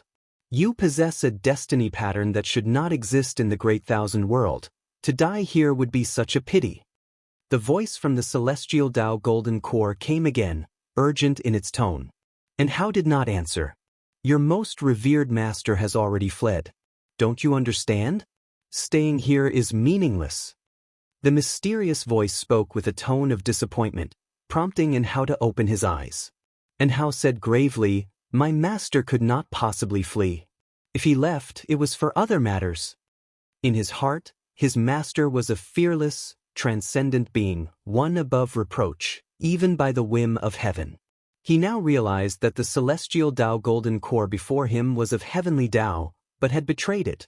The true aim of the celestial spirit god was the master of the golden core. The thought of all the great heaven and earth perishing ignited a fighting spirit within him. He wasn't afraid, nor uneasy, nor even angry. What he had was anticipation. He wanted to make a move amid the destruction, to save the situation from disaster. He sought to be the savior, just like the supporting Tao sword venerable of old, who always managed to turn the tide at the critical moment and save all living beings. He, too, yearned for such a moment. Even if it meant death, he felt it would be worth it. Enough, since that is the case, I shall give you a chance. Other figures began to appear inside the celestial Tao golden core, walking from the depths, more and more of them. As Hao saw this scene unfold, his brows furrowed deeply. He did not rise but waited instead. They are all the heavenly Tao inheritors of past generations. Though they have died, their power can be bestowed upon you. You shall be our last chance. Hearing these words, Hao's pupils gradually turned gold, just like the celestial Tao golden core, exuding the majesty of heavenly Tao. If you find any errors, ads pop up, ads redirect, broken links, non-standard content, etc., please let us know reports so we can fix it as soon as possible. Chapter 538 Imperial Dynasty and Sect. Ever since the Buddha Immortal began teaching Zhang Buku cultivation, 200 years had passed. With the new spring just over, the nine-spirit continent was bathed in sunlight, its vast mountains and rivers brimming with life, while flocks of birds darted out of the forests. Atop a large tree, Guan leaned against the trunk as he opened his attribute panel to check. Name, Guan, lifespan, 9045/77, 189, 605, 409. Physique, primordial infinite body. Cultivation level, balancing heaven golden immortal realm perfection. Unconsciously, I had reached the age of 9,000. Guan felt emotional in his heart, remembering how in ancient Huaxia, those who were second in power often claimed to be 9,000 years old, a far and immortal age for ordinary people. When he reached the age of 9,000, he still felt very young. Compared to those old monsters, he was still a youngster. Youth is wonderful. Guan's gaze shifted below, where a small stream lay across the forest. On the other side of the stream, an Exian was instructing 3 young disciples of the Qingkuan sect, 2 males and 1 female, all appearing to be 17 or 18. They faced an Exian with great respect, afraid of missing any of her words. Guan could hear the thoughts of one young man who marveled at how beautiful an Exian was, his face even blushing slightly. This amused Guan. And Xin's appearance was naturally striking, and coupled with her cultivation at the loose immortal realm, her demeanor was extraordinary, almost like a celestial maiden descending to earth, something these young, newly love-struck juveniles could hardly resist. But with regulations and status differences in place, all they could do was think. After a while, an Exian stood up and said, "All right, you can return now." The 3 Qingkuan sect disciples promptly got up and paid their respects. The young man, filled with admiration for an Exian, asked, "Immortal Master, when can we see you again?" The other 2 also looked at an Exian expectantly. An Exian smiled softly, "If fate allows, we will meet again. I only guide each disciple of the Qingkuan sect once. It's only fair to the others." Upon hearing this, the 3 felt disappointed yet dared not plead, as before coming their masters and the sect's elders had strictly warned them never to offend the immortal master. An Exan waved her sleeve, sending them 100 miles away, not wanting to waste more words. She turned around and looked from side to side, and only after Guin appeared on a branch did she reveal a smile that would have stunned the 3 disciples had they seen it. During the previous instruction, an Exan had not shown a smile, leading the 3 to believe she didn't smile. Master, I Ching Shan still claims these 3 have exceptional talent, yet I felt they were quite mediocre, an Exan spoke up. Guin replied, perhaps you haven't discovered their unique strengths yet, everyone has virtues. Sar the Nelfire. NT website on Google to access chapters of novels early and in the highest quality. Reflecting on his words, an Exan thought about herself and found her master's words to be reasonable. After all, her Tao practice wasn't sufficient. If she were as powerful as her master, even a common white spirit rat could be trained into a demon king. Guin flipped down from the branch, leading an Exan towards the dojo. An Exan began to recount the major recent events within the Qiankuan sect. It was said that a genius had emerged within the Qiankuan sect. This disciple originally possessed mediocre talent, and his fiancée had been snatched away by a prodigy of the sect, while his family members were killed. Although many suspected the prodigy was responsible, there was no evidence. Many pitied this disciple, but that was all they could do. After several hundred years of obscurity, this disciple surprisingly demonstrated extraordinary cultivation talent and formidable combat abilities. He challenged the prodigy to a life-and-death combat, and the prodigy had agreed. Life-and-death combat was a rule within the Qiankuan sect, necessitating both parties to verbally agree at the law enforcement hall and sign a contract before the combat could proceed. Additionally, harming one's fellow sect members was considered a severe crime. This rule was established to provide an opportunity for those who sought to resolve their grudges. Guin listened attentively. He didn't feel any sympathy, for such stories were too common in the human world, and there were cases even more tragic than this. He did not even bother to speculate about the outcome. Currently, not everyone could capture his attention. Just looking after people like Li Ya and An Hao, he felt already overwhelmed. Since he had relinquished his responsibilities of guarding the Supreme Sect and the Tai Tsong continent, Guin's days had become more relaxed. Now was the time he enjoyed most in life, where he could accumulate lifespan and have endless time to do what he desired. Recently, he had been delving into pottery. He planned to build a small town at the edge of the dojo for fun, not for any profit. As Guin and an Exan were casually discussing the events within the Qiankuan sect, far away at the Supreme Sect, Long Qing was also troubled by matters within the sect. Now, Long Qing had become a candidate for sect leader, managing all affairs of the sect, while LV Baitin had long retreated to pursue Taoist techniques. In the Elder Hall, Long Qing sat at the primary seat with Long Jun and Candle Star standing on his sides. Dozens of elders gathered in front, incessantly debating. The Tai Tsong imperial dynasty has always followed orders from the Supreme Sect. Li Xiandao actually allowed his generals to compete with our direct disciples for precious treasures. Clearly he's testing us. That's right, Li Xiandao has really gone too far in recent years. The imperial power should not be controlled by one person. I think Li Xiandao wants to become a ruler like those of the immortal dynasty. Don't forget, the immortal dynasty was the one who started the war against the Holy Court. With the Saint King of the Holy Court supporting Li Xiandao, he indeed has the capacity to be arrogant. The most critical point is that this Saint King is a disciple of the supporting Tao Sword Venerable. If Dragon Gate Master could persuade Yang Jian, would Li Xiandao still dare to be rampant? The elders discussed fervently. Ji Hantian looked at Long Qing seriously. Long Qing, do you have a way to contact your master? Upon this statement, everyone fell silent. The reason Long Qing felt troubled was because it involved Yang Jian, who he heard was the favorite disciple of his master. He answered, I cannot, but with my master's Tao practice, he is certainly watching every move of the Supreme Sect.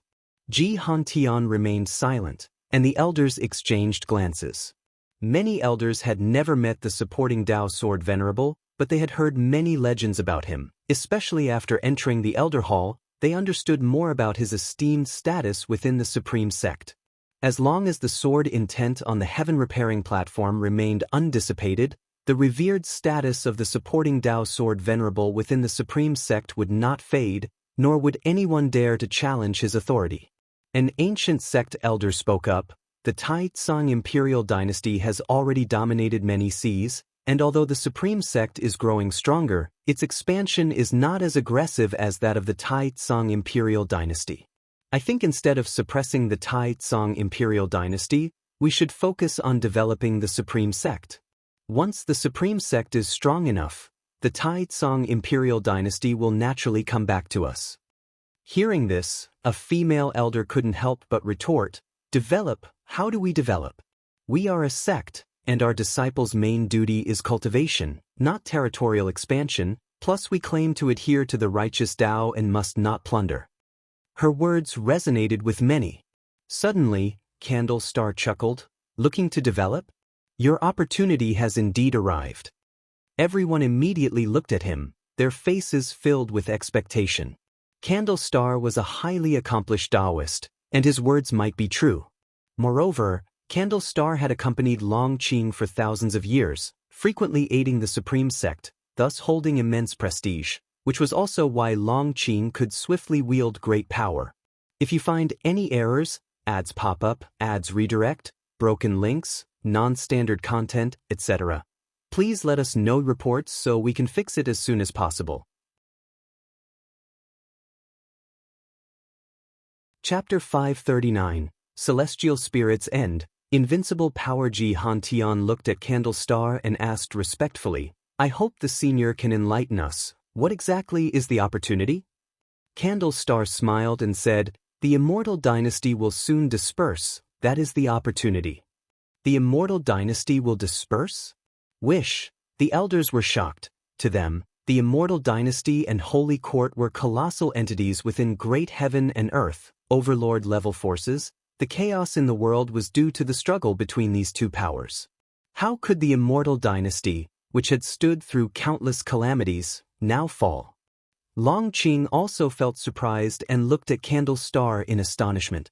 Candle Star smiled and said, "Ever since the young immortal emperor perished, although the immortal dynasty has introduced a new immortal emperor, he simply cannot quell the internal turmoil. Thousands of years have passed, and this towering tree of Tsangtian is finally going to fall.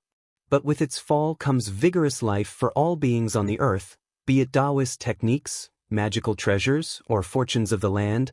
The supreme sect could gain much, much more from the fall of the immortal dynasty." These words made the elders' hearts surge with excitement.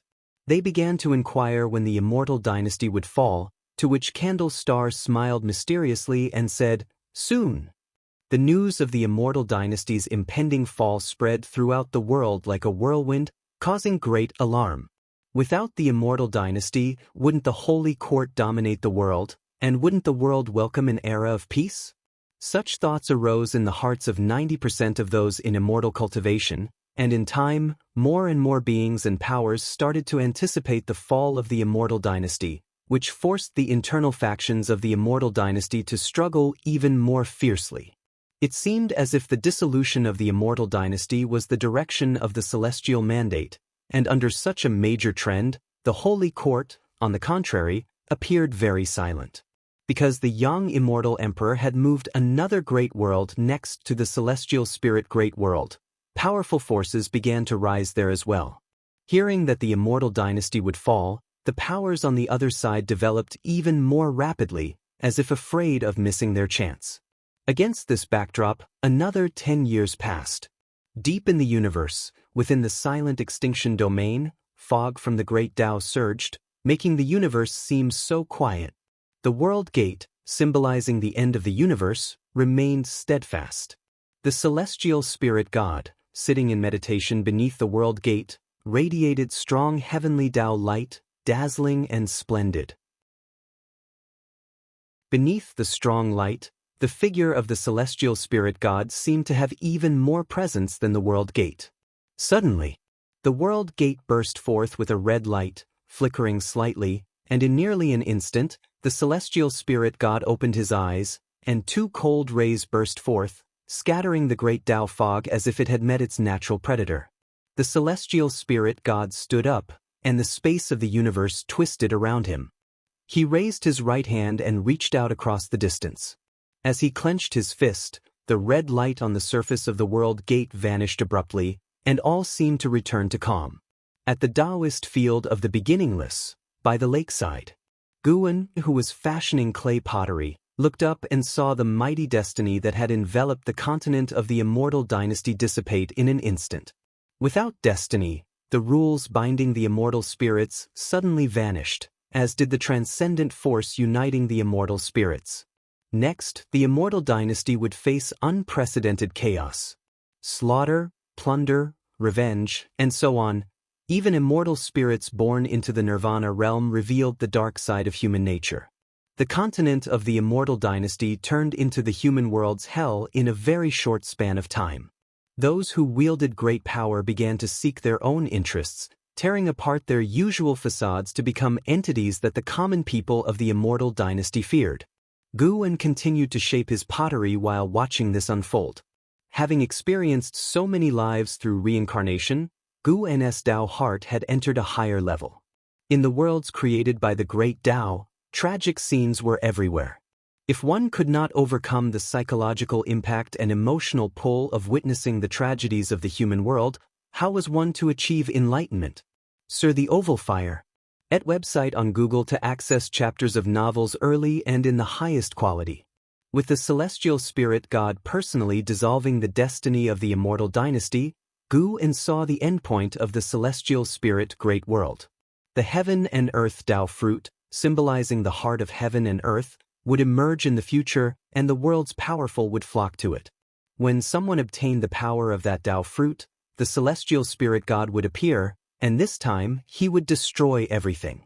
Pieces of the great world within the universe would cease to exist, one after another. In that vast and spectacular scene of destruction, the celestial spirit god turned and stepped toward the world gate. As he entered the world gate, it too turned into ash, indicating that this universe, this shattered great thousand world, would disappear. Watching this future, Guan couldn't help thinking about Hao, Liya, and others.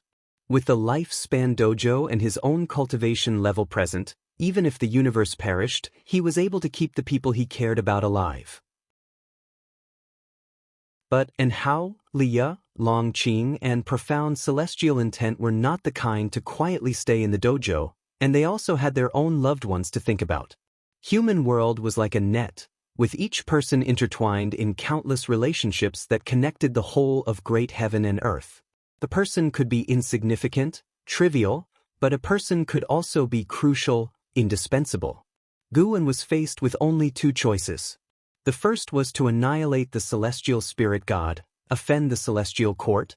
The second was to play dead, give up the world he had lived in for a lifetime. He wasn't in a hurry to decide. Even if he chose to annihilate the celestial spirit god, he would still strive to delay as long as possible. The longer he could stall, the more lifespan he would accumulate, and the more confident he would be in dealing with the trouble from the celestial court that would follow. When faced with trouble, don't rush, don't panic, just one word, delay. Guan said leisurely, the pottery in his hands now taking the shape of a cauldron, its surface seemingly adorned with a dragon. The blood prison great saint, standing by his side, curiously asked, "Master, what are you referring to?" The blood prison great saint could sense the changes in heaven and earth but couldn't pinpoint exactly what was changing. He just felt that the world had become more tense, more dangerous. Any matter? Guan's answer made the blood prison great saint's eyes light up. He felt his master was guiding him. The blood prison great saint pressed on, "Master, how many more years will it take for this great chaos under heaven to end?" Guan looked at the pottery in his hands and said, "It will be faster than you imagine but also worse than you can imagine." He knew what Hao was thinking, understood the young man's lofty ambitions. But no matter how great the opportunities Hao had, even if he merged with the power of the heaven and earth Tao fruit, he wouldn't be a match for the celestial spirit god. Well, it was good for the young man to realize that the affairs of the world were far from as easy as he thought. Head weight for Hao's despair, Then he would make his move. Thinking this, Guin began to look forward to Enhao's transformation.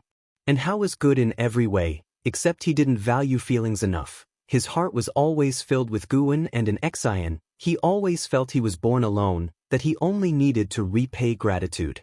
As for the wife who didn't show him kindness, he could abandon her. With Enhao's cultivation level, he must have sensed that he still had blood relations alive, but he didn't acknowledge them. This displeased Guin. Simply put, Enhao lacked a sense of responsibility. However, it was precisely because Enhao had flaws that Guin felt more motivated to guide him. If the young man was perfect, it would be hard for him to give advice. Worse? How bad? Asked the blood prison great saint. Guin glanced at him, and gold light burst forth from his eyes, piercing into the blood prison great saint's forehead, freezing him in place. Afterward, Guin continued to shape the pottery. For a long time, the blood prison great saint awoke with a gasp, then started breathing heavily, trembling all over, sweat pouring down his forehead like rain, and blood quickly filled his eyes. He looked at Guin in fear and asked, "Master, who exactly was that figure?" "The celestial spirit god." Because it was inside the dojo, which isolated cause and effect, Guin wasn't afraid of being discovered by the celestial spirit god. After hearing this, the blood prison great saint memorized the name, looking at Guin, wanting to say more but hesitating. The might of the celestial spirit god had deeply shaken him. He hadn't imagined someone could be so powerful. The vastness of the celestial spirit great world was turned into dust by the celestial spirit god in an instant.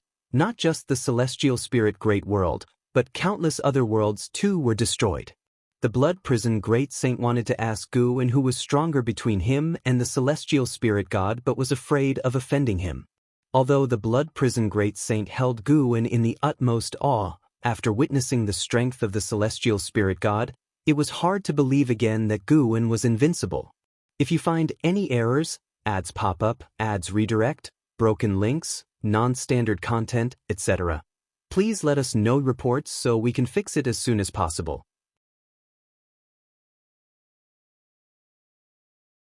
Chapter 540. The strongest of the Long family. Guin nearly laughed out loud when he heard the words of the blood prison great saint, but he restrained himself.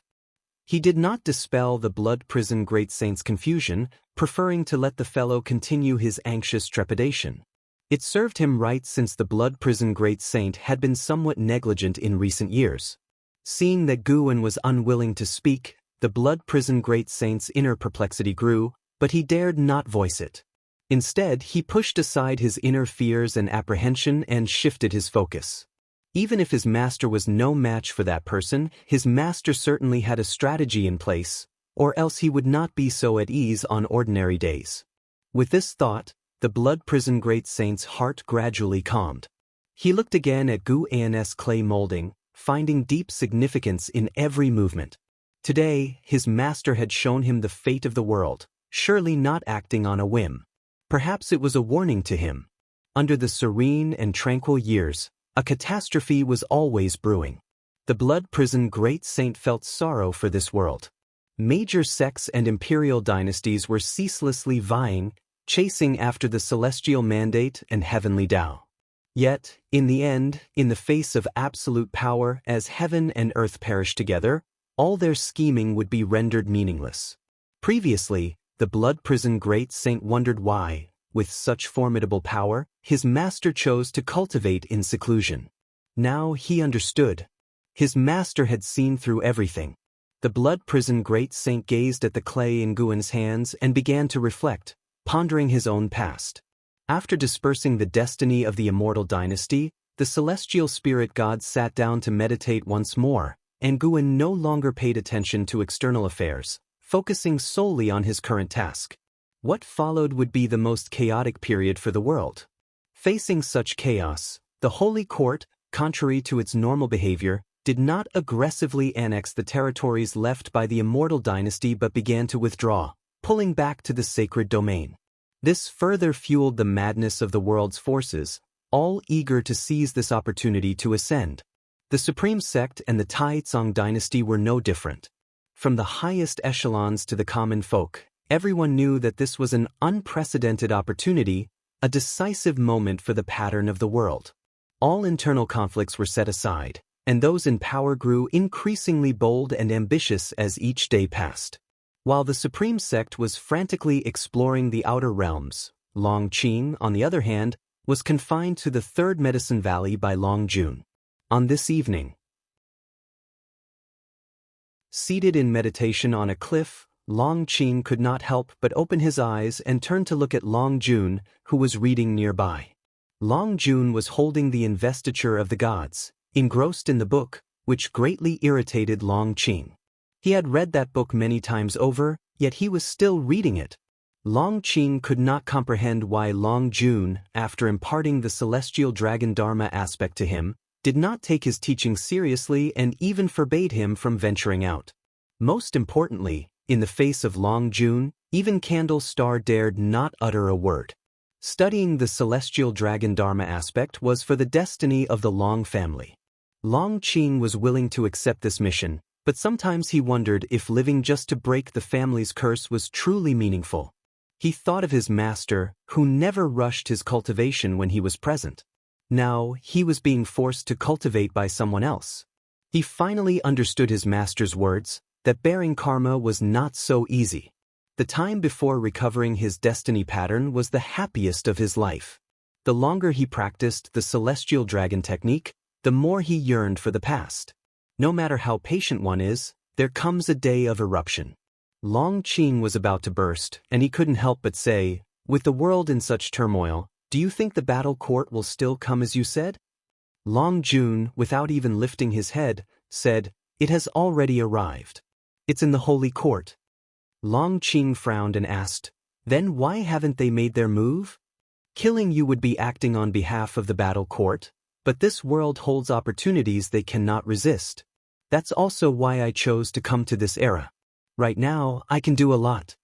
Long Jun's answer silenced Long Qing. Irresistible opportunities? He wanted them too. He wanted to become stronger, to be renowned across the world, to live a spirited life.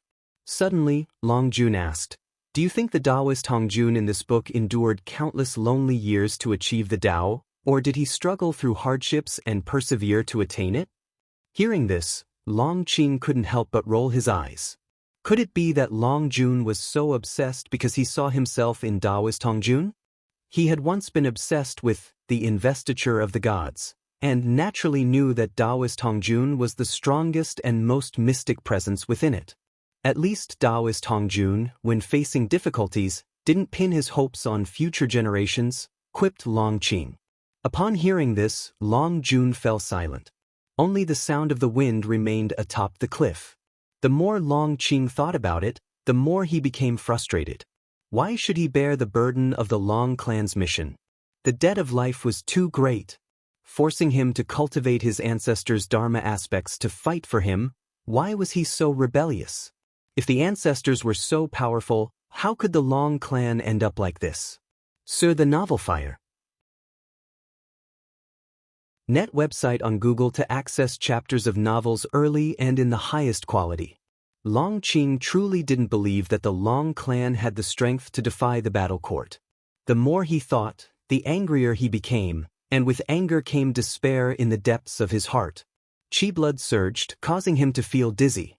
The world in his eyes shook unceasingly, the dusk-lit celestial vault so desolate and beautiful, it gave him a sense of facing the end. At that moment, he felt slightly relieved in his heart. If he were to fall now, it wouldn't be so bad. If life was for death, then why not die earlier? Long Qing gradually lost control of his body, beginning to topple to the side. A hand caught his head, preventing him from falling. In a daze, he saw a figure appear before him, standing on the edge of the cliff, back-facing him. The figure was so majestic, exuding an earth-shattering presence, making Long Qing feel an unstoppable valor and indomitable spirit. Suddenly, Long Qing's world became clear again. He quickly regained his senses and control over his body, sitting up to find the figure before him gone, as if it were an illusion.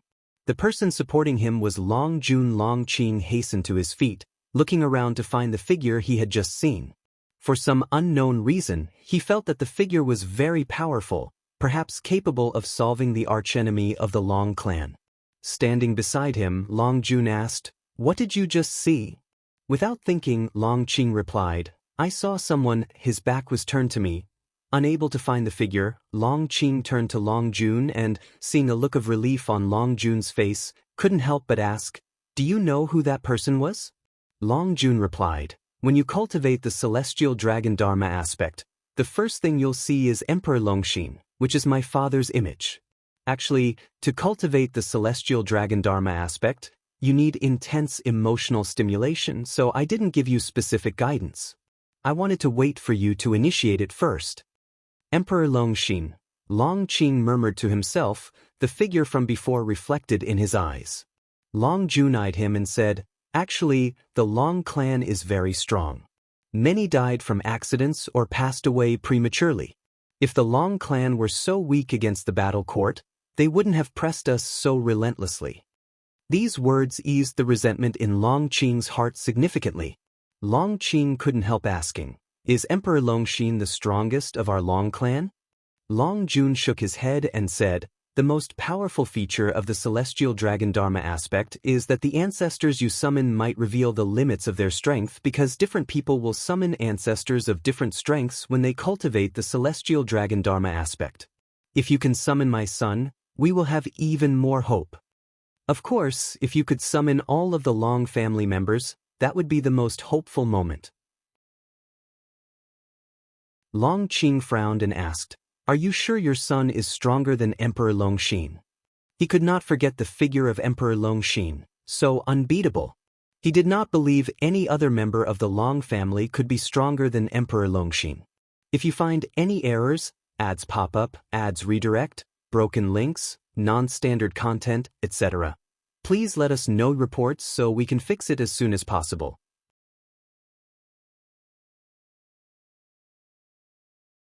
Chapter 541. Just enough to wipe out the celestial and earthly immortals. Once you can cultivate his Dharma aspect, you will understand that he can bear all hope. Long Jun turned his head towards the distance, speaking softly, his eyes revealing a sense of nostalgia. Long Qing then continued to fantasize about Emperor Longxin. After a while, he began to inquire about the deeds of Emperor Longxin. Since Long Qing had already entered the threshold of the celestial dragon Dharma aspect, Long Jun's attitude had changed, and he began to recount the deeds of Emperor Longxin, with Long Qing listening intently. The more stories Long Qing heard, the calmer his heart became. Understanding the past of the Long clan could help him deepen his understanding of the Long clan and strengthen his sense of honor and disgrace. In my view, throughout the ages, the Long clan deserve their fate today. When powerful, they oppressed all around, and also gave birth to many extreme prodigies. However, the Long clan should not be oppressed by the battle court. Breaking the Long clan's fate and destroying the battle court also counts as settling our karmic ties, since the battle court was created by us, but they committed sins in the name of the battle court. It began with the Long clan and must end with the Long clan. Long Jun spoke earnestly, pausing before saying, "Your descendants should no longer bear the surname Long." Upon hearing this, Long Qing did not shake his head in denial. He was still immersed in the stories of Emperor Longxin. Though he had only seen the back of Emperor Longxin, Long Qing was instantly awed by him, developing a strong sense of adoration. He began to look forward to the celestial dragon Dharma aspect. At least once he had mastered the celestial dragon Dharma aspect, he could witness the elegance of Emperor Longxin. 100 years later, the human world was a new landscape. The nine-spirit continent was finally entangled in the maelstrom of great chaos, with more and more great cultivators fleeing into this continent, causing the winds and clouds of the continent to surge. On the edge of the continent, on a beach, two women descended from the sky and upon landing, they quickly sat down to start cultivating energy. One of them, dressed in green with delicate makeup, only her hair was slightly messy, while the other, dressed in white and even more beautiful, resembled a fairy of the human world, but her face was completely pale, clearly having sustained serious injuries. The green-clad woman opened her eyes and looked at the white-clad woman, asking, "Sister, are we safe here?" The white-clad woman, named Li Xuanyu, slowly opened her eyes, turned her head towards the distance, and said faintly, "Hard to say." The green-clad woman, named Tang Kai, furrowed her brows upon hearing Li Xuanyu's words and sighed heavily. "How much longer must we run, and how can Li Ya find us?" Tang Kai asked anxiously. Li Xuanyu did not answer. She closed her eyes again to continue healing. Seeing this, Tang Kai also closed her eyes to heal. Time quickly passed. About an hour later, suddenly a strong wind blew from the end of the ocean, startling both women into opening their eyes. "Let's go. It seems they don't plan to let us go," Li Xuanyu said as she stood up, her figure trembling, almost falling, but Tang Kai promptly supported her. Without delay, Tang Kai summoned a magical treasure and helped Li Xuanyu to fly deeper into the continent. Sir, the Novel Fire. Net website on Google to access chapters of novels early and in the highest quality. Shortly after they had left, countless black crows attacked from the sky, swarming and covering the heavens, their speed extremely fast as they quickly flew into the continent. Tang Kai, who was maneuvering the magical treasure, seemed to sense something, turning her head to look, her face changing drastically with panic filling her eyes. "They're so fast, what should we do?" Tang Kai looked at Li Xuanyu next to her and asked in a low voice. Although Li Xuanyu had suffered severe injuries, she had always been Tang Kai's support. If it weren't for the need to protect her along the way, Li Xuanyu would not have sustained such serious injuries. Li Xuanyu's face remained calm as she said, "Leave me behind, and you escape. They're mainly targeting me." Upon hearing this, Tang Kai was immediately agitated and said, "What nonsense are you talking about? I promised Li Ya that I must keep you safe.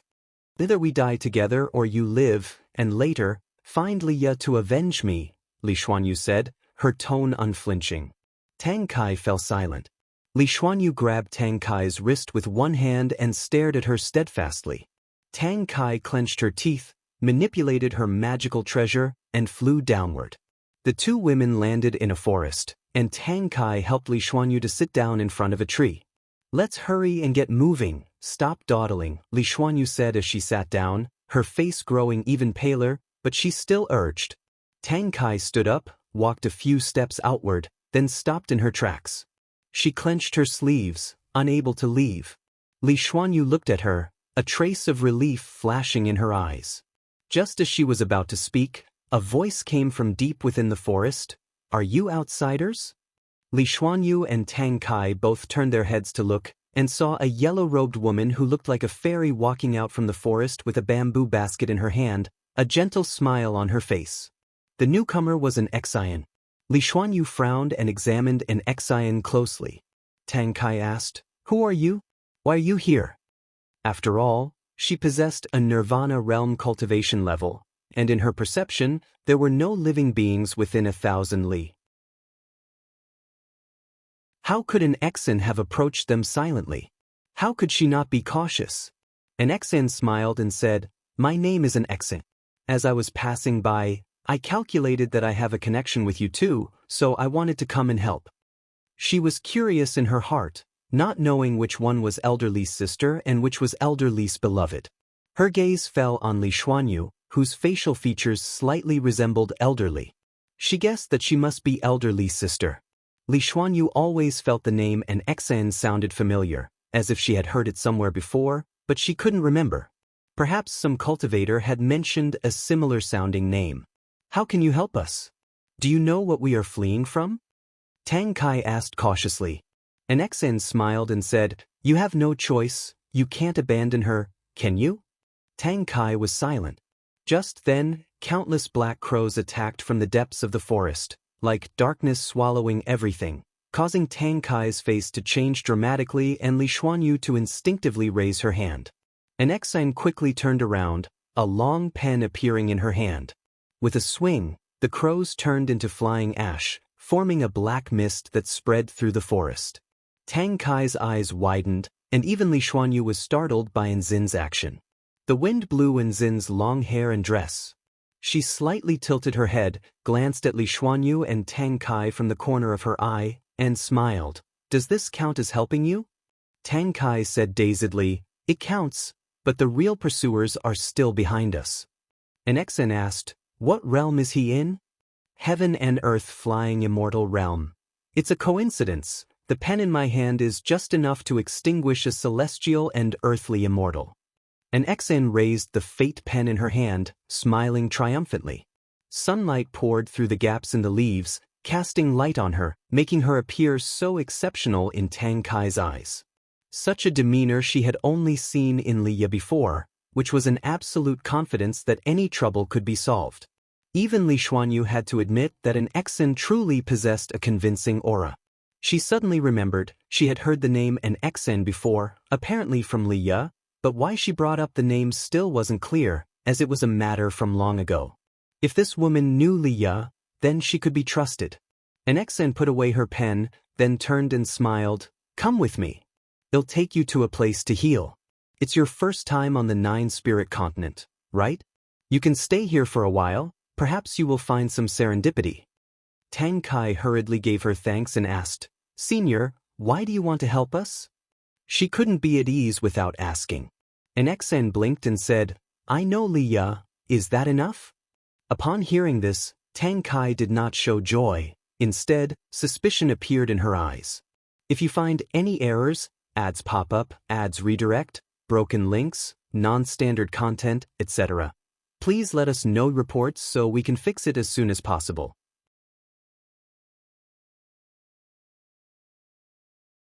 Chapter 542. This will be the greatest opportunity of your lives. Night fell.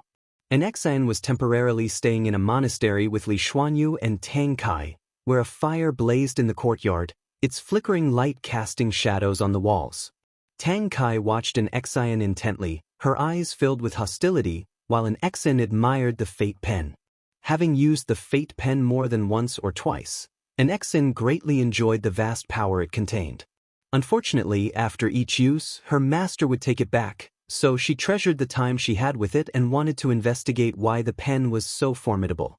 As for Tang Kai's gaze, an Exan had noticed it long ago and could guess Tang Kai's thoughts, but she intentionally offered no explanation. Because it was fun. Tang Kai treasured elderly like a treasure, but an Exan felt that elderly was just SOSO, and nowhere near as formidable as her own master. Every time her master mentioned elderly, he would describe how elderly got beaten up, using him as a negative example, so how could she possibly like elderly? Thinking of this, the corners of Nzin's mouth couldn't help but lift. Seeing an Exan smile, Tang Kai grew even angrier, but she couldn't lash out. After all, an Exan had saved their lives. While meditating and healing, Li Xuanyu kept thinking about the name an Exan. Finally, she remembered, and opening her eyes, she looked towards an Exan and asked, "Are you Gu An's disciple?" Mentioning Guan, the blurry face in her memory gradually became clear. It had been over 9,000 years since she left the Taitsong continent, and she had never returned. Her meeting with Liya was purely coincidental on an island, and Liya did not reveal that Guan was the supporting Dao Sword Venerable. Li Xuanyu could not associate Guan with the supporting Dao Sword Venerable either, since when she knew Guan, he was just a medicine boy, and she had even helped him manage an introduction to take care of a cave mansion. Back then, Guan had run around for a few spirit stones. Later, however, she had realized that Guan was not simple and hid secrets, but she never thought of him in terms of the supporting Dao Sword Venerable. An Exan turned her head towards her and smiled brightly. "Yes, elderly, my master has mentioned you too. He said that when he was young, you helped him a lot." Hearing this, Li Xuanyu was sure she hadn't misheard, and a smile appeared on her face as she said reflectively, "I didn't really help him much, just lending a hand.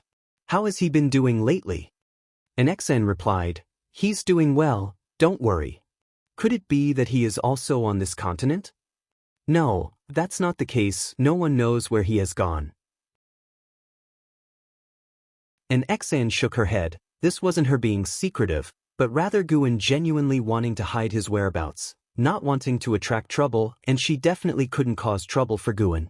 She was curious about the image of Guan in Li Xuanyu's mind, so she started to share the stories Guan had told her, and Li Xuanyu also fell into reminiscence.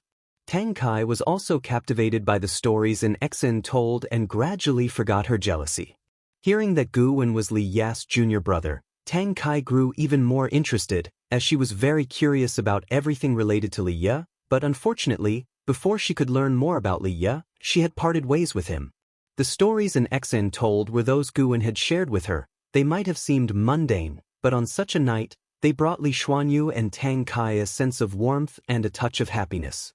In Li Zuanya's mind, Gu-wen also gradually became clearer, and the old memories surfaced. Remembering how reserved Gu-wen had been in front of her, a smile also appeared on her face. Over 9,000 years had passed, and many old acquaintances were buried in the earth, but Gu-wen was still alive, and she was genuinely happy and surprised that Gu-wen could teach such a disciple. A millennium passes just like a flicker in the human world. 9,000 years brought about such great changes. When an Xian finished speaking, Tang Kai curiously asked, "What is Gu-an's cultivation level now?" An Xian glanced at her, smiling radiantly. "How would I know? See this pen? This is his magical treasure." While speaking, an Xian raised the fate pen in her hand. Li Xuanyu and Tang Kai both looked towards the fate pen in Nzin's hand, unable to forget the sight of an Xian wielding the pen to eradicate a group of demons. Those black crows were no ordinary creatures. Even a loose immortal hit by them would be drained of all their blood essence. Just as an Xian was showing off the fate pen, Gu-wen, who was far away in the Taoist field of the beginningless, lay reading a book while listening to their conversation. "Senior Sister Li, it really has been many years." Gu-wen lay on a chair, a book in his hands, the corners of his mouth slightly upturned. That Li Xuanyu and Tang Kai were able to come to the Nine-Spirit Continent was due to his guidance, using celestial signs to bring them to the Nine-Spirit Continent coincidentally, and along the way, their survival from numerous brushes with death also had Gu-an's secret assistance. Back then, Li Xuanyu indeed had helped Gu-wen, so if he could lend a hand with just a simple effort, he naturally would not be stingy. Helping Li Xuanyu was also for Li Ya's sake. With Li Ya's own sister and future wife in danger, how could he not rescue them?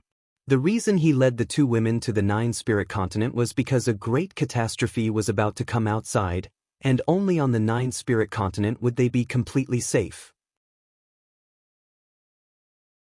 Gu-wen closed his book and shut his eyes, lazily saying, "After you finish your act, I take the stage and the heroes of the world take turns, but who can really see through how deep the waters of this world are? Celestial Spirit God, I look forward to clashing with you." His voice echoed only within the room. He was speaking to himself. Amidst the mountains, Li Xuanyu and Tang Kai stood on a slope, looking at the magnificent scene ahead. Both women remained silent. Sir, the novel fire. NT website on Google to access chapters of novels early and in the highest quality. Following their gaze, in front of the mountains appeared a gigantic chasm, stretching to the ends of heaven and earth. The mountains on either side, too, had been pierced, as if a dragon comparable in size to the mountains had rolled over them, leaving behind this broken landscape. An Xian descended from the sky, casually playing with the fate pen. She chuckled. "Celestial and earthly immortals are just this, huh?" Li Xuanyu and Tang Kai had been on the Nine-Spirit Continent for several months, and today, the mastermind who had been pursuing them had finally come to kill them. After a round of negotiations, an Xian, unable to stand the other side's ranting, chose to eradicate them. Tang Kai opened her mouth, but found herself unable to speak. The supreme great power that was the cause of her despair, just like that, was dead? Li Xuanyu looked at the fate pen with a complex expression in her eyes. Is Gu-an's cultivation level now at least higher than the heaven and earth flying immortal realm? She couldn't understand. She felt that her own adventures were numerous, and in her view, only Li Ya's growth rate was faster than hers. In fact, she always believed she was second to none. But what she witnessed today overturned her understanding. She felt that her peers couldn't possibly possess such power, let alone slaughtering celestial and earthly immortals. Even killing wandering immortals seemed unbelievable. An Xian looked at them and smiled. "Settle down in the Nine-Spirit Continent. It will change your lives. I want to accompany you further." With that, she turned and walked away, but after a few steps, she stopped again. "Let me remind you once more, stay here. This will be the greatest opportunity of your lives." If you insist on leaving, you will regret it for the rest of your lives. An Exion leaped up, transforming into a streak of light and disappearing into the horizon. Tang Kai couldn't help but look at Li Xuanyu and asked, "What should we do? Listen to her?" Li Xuanyu looked in the direction an Exion had left and asked, "Do you want to have cultivation like hers, to stand shoulder to shoulder with Li Ya in the future, rather than always chasing behind him?" These words stunned Tang Kai. If you find any errors, ads pop up, ads redirect, broken links, non-standard content, etc., please let us know reports so we can fix it as soon as possible.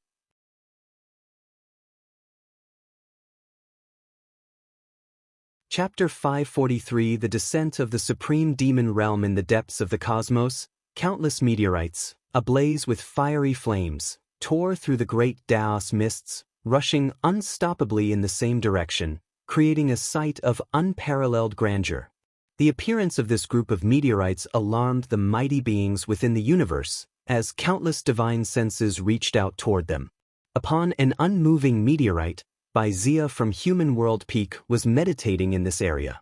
He suddenly opened his eyes and was immediately startled by the swarm of meteorites approaching from the depths of the universe. He could feel the powerful forces contained within those meteorites, which even instinctively made him feel fearful. He immediately cast a spell to form a barrier, concealing himself. Soon, meteorites skimmed over him, their terrifying force causing the meteorite beneath him to tremble. "Is that?" Zia's pupils suddenly narrowed, and he saw a figure standing on one of the meteorites. Could this be a force? Looking in the direction they were flying, Zia's expression darkened.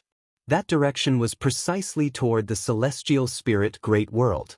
Thinking about the changes in the celestial spirit Great World over the years, Zia's heart filled with worry. He always felt that the tribulation of the celestial spirit Great World was not due to internal factors. It seemed that some supremely powerful entity was manipulating everything. The death of young immortal emperor was the best proof. After all the meteorites disappeared into the darkness, Zia hesitated for a moment, then finally flew in the opposite direction. He chose to preserve himself. At the same time, in the celestial spirit Great World, beings of high realm also sensed the threat from beyond heaven. In the third Medicine Valley, Long Jun stood on the cliff, gazing up at the celestial vault, his expression serene. Candlestar appeared beside him and whispered, "It's the people from the Supreme Demon Realm. I sense the aura of the Supreme Demon Emperor, their current leader." "Such a vast scheme," Long Jun murmured. "They want to eliminate every thorn in their side. The destiny of the heavenly Tao has changed." "Changed, what do you mean?" Candlestar asked, confused. Long Jun answered, "The future I saw has already altered. At the very least, the Supreme Demon Realm should not have appeared." Hearing this, Candlestar furrowed his brows. In his eyes, Long Jun's cultivation level was profound. He could traverse from the past to the present, and his Tao practice might not be inferior to the Silent Destruction God Emperor. At least the Silent Destruction God Emperor did not possess such a capability to cross through antiquity and the present. Facing the anomalies in the heavenly Tao, what should we do? Candlestar asked. He had already bet everything on Long Qing, and there was no turning back, and since Long Jun was Long Qing's ancestor, the two stood on the same side. He now greatly trusted Long Jun, continue to lie low, and wait for that young one to master the celestial dragon Dharma aspect, answered Long Jun, his voice calm. Candlestar then inquired, "Should we start preparing a concubine for him?" "It can begin now, after all. I cannot see the upcoming situation clearly either. It's better to be prepared earlier." "Good, I will start the selection process." At the boundless mountain range, Li Ya and Sword Annihilation Ancestor reached the edge of the forest, looking out over the magnificent mountains ahead. Li Ya turned and looked at Sword Annihilation Ancestor, asking, "Master, did you feel it?" Sword Annihilation Ancestor furrowed his brows tightly and replied, "It's the aura of the Supreme Demon Realm. Their goal is to devour great heaven and earth, and now they dare set their sights on the celestial spirit Great World. There must be something fishy behind this. The Supreme Demon Realm? Are they formidable?" Leah asked curiously. Sword Annihilation Ancestor began to describe the Supreme Demon Realm. The Supreme Demon Realm was born before the shattering of the celestial spirit Great World. They once were an overlord-level power in a great world. After the shattering of the Great World, they founded the Supreme Demon Realm, building various demon cities to invade the great heaven and earth, refining magical treasures with the power of the Great World, and transforming the blood sacrifices of all living beings into their own Tao practice. Even the heavenly demon within the silent extinction domain seems negligible compared to the Supreme Demon Realm. Listening to the power and style of the Supreme Demon Realm, Leah also felt worried.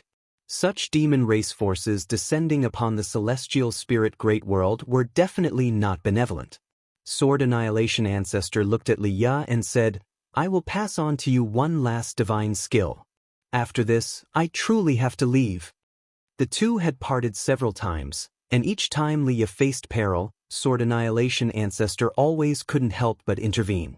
This time, Sword Annihilation Ancestor spoke earnestly, making Leah feel his determination. Leah couldn't help but ask, "Master, where are you going?" "To the place from whence I came," Sword Annihilation Ancestor answered calmly. "What about the cause and effect you spoke of earlier? How should I handle it?"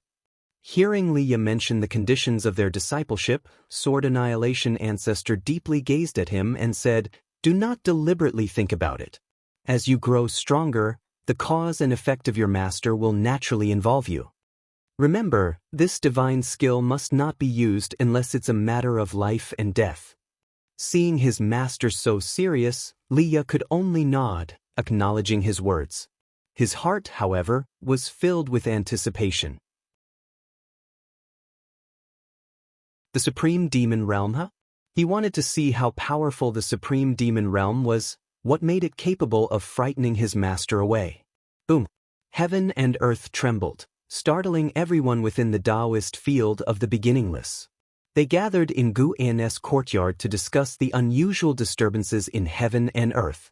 They could see many meteors from outer heaven falling on the horizon, a magnificent sight, followed by a nearly world-ending terrifying pressure. Sir, the novel Fire. Net website on Google to access chapters of novels early and in the highest quality. Is this demonic chi? Could it be another invasion by the heavenly demon? It feels different from the aura of the heavenly demon, such a heavy scent of blood. I wonder if there are others besides our master and young immortal emperor who can save this world from continuous trials. There are countless strong beings in the world, but few who dare shoulder the safety of all living beings. While they were discussing worldly affairs, the door opened and Guan walked out from inside the house. Everyone immediately turned and greeted him. Guan surveyed them and asked, "How about you all go out and save the world?" As soon as he said this, everyone felt awkward. And Xing Tian and Qin Chuan, who had been very vocal earlier, were blushing. Of course, Blood Prison Great Saint, who had been the loudest, just grinned shamelessly. Shenzhen was also snickering. She hadn't joined the discussion, so she didn't feel embarrassed. "Go back to your cultivations. The calamity outside won't affect the dojo." With these words, Guan walked towards the courtyard gate. Hearing this, everyone looked at each other and breathed a sigh of relief. The aura from the Supreme Demon Realm was indeed too strong. Even while staying inside the dojo, they instinctively felt fear, making it difficult to cultivate peacefully. Hearing Gu An's words, they completely let go of their worries. The oppression from the Supreme Demon Realm was far less than their trust in Gu, and Shenzhen quickly caught up with Gu An's steps. After leaving the courtyard, they walked into the forest along the mountain path. Gu An's courtyard was located at the mountain's peak. The flowers and grass were lush, and the trees were tall. Walking among the trees, the speckled sunlight that fell looked so serene and mystical. "If I paint the demons outside right now, will it cause trouble?" Shenzhen stepped forward, walking shoulder to shoulder with Guan, and asked softly. Guan smiled and said, "You're scared too? Just paint if you want to." Hearing this, Shenzhen's face lit up with a smile. She curiously asked, "Such terrifying demonic chi doesn't intimidate you? What kind of being is worthy of being your opponent?" A breeze blew through the forest, cooling Gu An's face. My opponent has already appeared. Gu In's statement spiked Xinjian's curiosity. Unfortunately, her cultivation level was too low. In the previous disasters of the human world, she hadn't seen those world-shaking demonic figures. Search the novel Fire. Net website on Google to access chapters of novels early and in the highest quality. If you find any errors, ads pop up, ads redirect, broken links, non-standard content, etc., please let us know reports so we can fix it as soon as possible.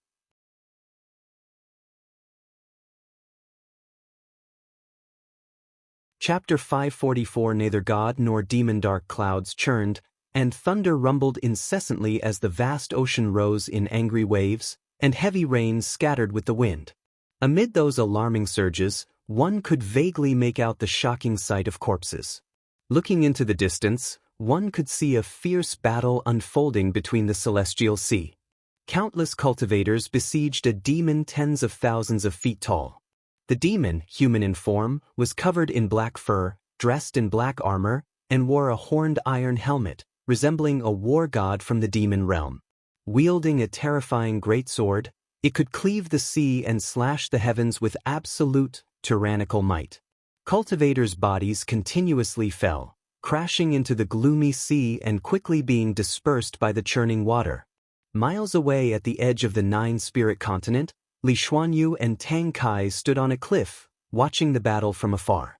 Waves splashed against the shore, wetting their dresses, but they paid it no mind. How terrifying, this demon! Are such demons rampant all over the world? Tang Kai couldn't help but look at Li Xuanyu, exclaiming in awe.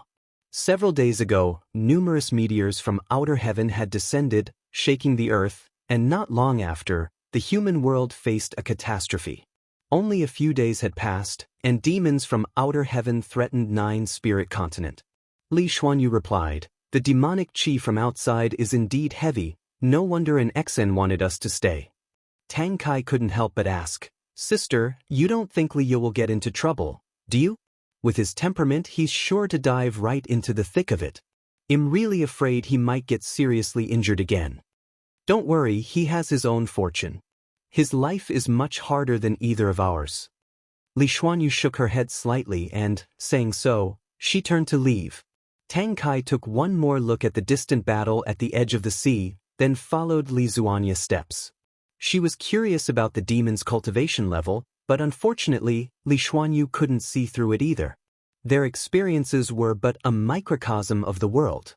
Every continent and sea was plagued by demons from the supreme demon realm, with countless beings meeting tragic deaths every day.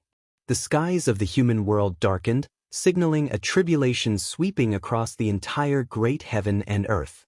The supreme demon realm came only to slaughter.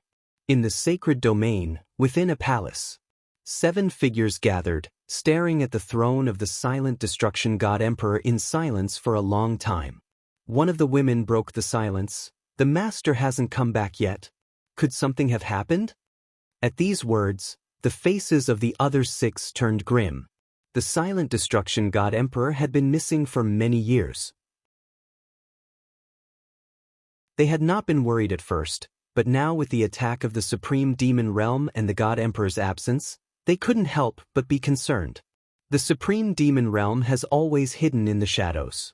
Now that they have launched a large-scale invasion of the celestial spirit great world, I fear someone has been guiding them from behind, and that person is likely that one. A middle-aged man inhaled deeply and spoke gravely. He didn't specify who that one was, but everyone understood. The celestial spirit god. The supreme existence of this great thousand world. Once again, the hall fell into silence. Even with the lowest among them being profound yuan-free immortals, the mere thought of the celestial spirit god sent chills down their spines, quelling any thoughts of rebellion or scheming. Just then, the palace began to tremble, and the candles flickered violently, threatening to go out at any moment. All 7 turned to look towards the doorway. Without the holy court, the celestial court appears stronger, yet it seems to have lost its former keen edge. A cold voice came from outside the hall, like a muffled thunder that echoed throughout the sacred domain, audible to all beings within the holy court. The 7 in the hall looked at one another again, none volunteering to speak first. More than the safety of the holy court, they wanted to know where the silent destruction god emperor had gone. They didn't even consider the possibility of the emperor being dead. In their minds, the silent destruction god emperor was an immortal being. If a power such as the holy court could come under attack from the supreme demon realm, what about other sects? The major sects of the Taizong continent also faced tribulations. The supreme sect, having lost the protection of the supporting Dao sword venerable for over 9,000 years, was once again drawn into the defense battle. Spring gave way to autumn, and 300 years passed in the blink of an eye. The human world entered a bizarre state where demons roamed freely, and it was difficult to distinguish between human and ghost. All living beings were living in constant fear. On the Taizong continent, within the North Sea mountain ridge, Profound Mystery sat in front of the pill furnace in the courtyard, looking up at the overcast clouds, his face full of worry. He turned his head to look at the mountain god on the eaves and asked, "Mountain god, is there no one in this world who can drive out the supreme demon realm?" 300 years had passed, and the name of the supreme demon realm had spread far and wide. Everyone knew that the evil demons ravaging the human world came from the supreme demon realm. The immortal dynasty had fallen, the holy court had been slaughtered by the supreme demon realm, and the entire world was shrouded in their darkness, with clouds so dense that hope was obscured. Although Profound Mystery lived in seclusion in the North Sea mountain ridge, occasionally cultivators and demons would pass by, which allowed him to stay informed of major events in the world. Now, even the Taizong continent was plagued by minions of the supreme demon realm. The powerful demons of the supreme demon realm, once they descended into the human world, recruited many minions. They were also able to nurture more demons, swiftly expanding the influence of the supreme demon realm to cover the entire world. "Of course there is," Guan casually replied while sitting on the eaves, whittling a bamboo stick. "Otherwise, there would be no living creatures left in the human world by now." With the invasion of the supreme demon realm, although the human world suffered greatly, it also gave birth to numerous heroes. Now, many great cultivators were preparing to besiege the main city established by the supreme demon realm in the human world, forcing the supreme demon realm on the defensive. CTH Novelfire. Net website on Google to access chapters of novels early and in the highest quality. Guan was but a pawn to the supreme demon realm. The celestial spirit god sought to use the power of the supreme demon realm to force out the heaven and earth Tao fruit. It seemed that the celestial spirit god could not personally annihilate all living beings. It was as though some force in the unseen depths was restraining the celestial spirit god, which made Guan even more curious about the celestial court that lurked behind the celestial spirit god. What sort of order did the celestial court have, and how were its classes of strength and weakness divided? After hearing this, the worry in Profound Mystery's eyes faded. Having secluded himself in the mountains for over 9,000 years, he too had his own insights. He had felt compassion for the suffering of passers-by, but as time went on, he realized that he couldn't change anything. Moreover, suffering would not vanish. People would always suffer, and the difference lay in whether or not he could see it. A high-pitched dragon's roar echoed between heaven and earth.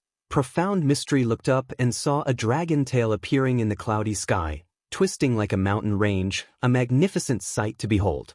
This dragon had green scales yet radiated golden light. Filled with curiosity, Profound Mystery asked, "Is this being a god or a demon?" Since the descent of the supreme demon realm, he had occasionally seen celestial beasts appearing, including dragons, but this particular dragon tail gave him a feeling there was an indescribable divinity present. Guan, wearing a mask, looked up and said, "Neither god nor demon, merely a lost soul." That was not a true dragon but someone's dharma aspect. Guan was somewhat curious as well. Could there truly be such a prodigy within the Long clan? This individual was neither Long Xian nor Long Mie. Guan's gaze stretched out toward the third medicine valley of the Supreme Sect. In Long Qing's practice of the celestial dragon technique, there had been progress. Within Long Jun's domain, he had condensed 12 dharma aspects, one of which was wrapped by a golden dragon, its aura towering. A lost soul? Profound mystery's curiosity grew, and he stared intently at that dragon tail. At that moment, not only he but creatures across the continent were looking up at that dragon tail. Mortal spirits even thought a true dragon had descended to exterminate demons for them. More and more mortal spirits knelt down, kowtowing towards the dragon tail, crying out and praying. Inside Long Jun's domain, it appeared no different from the surrounding cliffs of the Third Medicine Valley, but in reality, they were in an entirely separate space. Long Qing opened his eyes and turned his head to look, and he was suddenly taken aback. If you find any errors, ads pop up, ads redirect, broken links, non-standard content, etc., please let us know reports so we can fix it as soon as possible.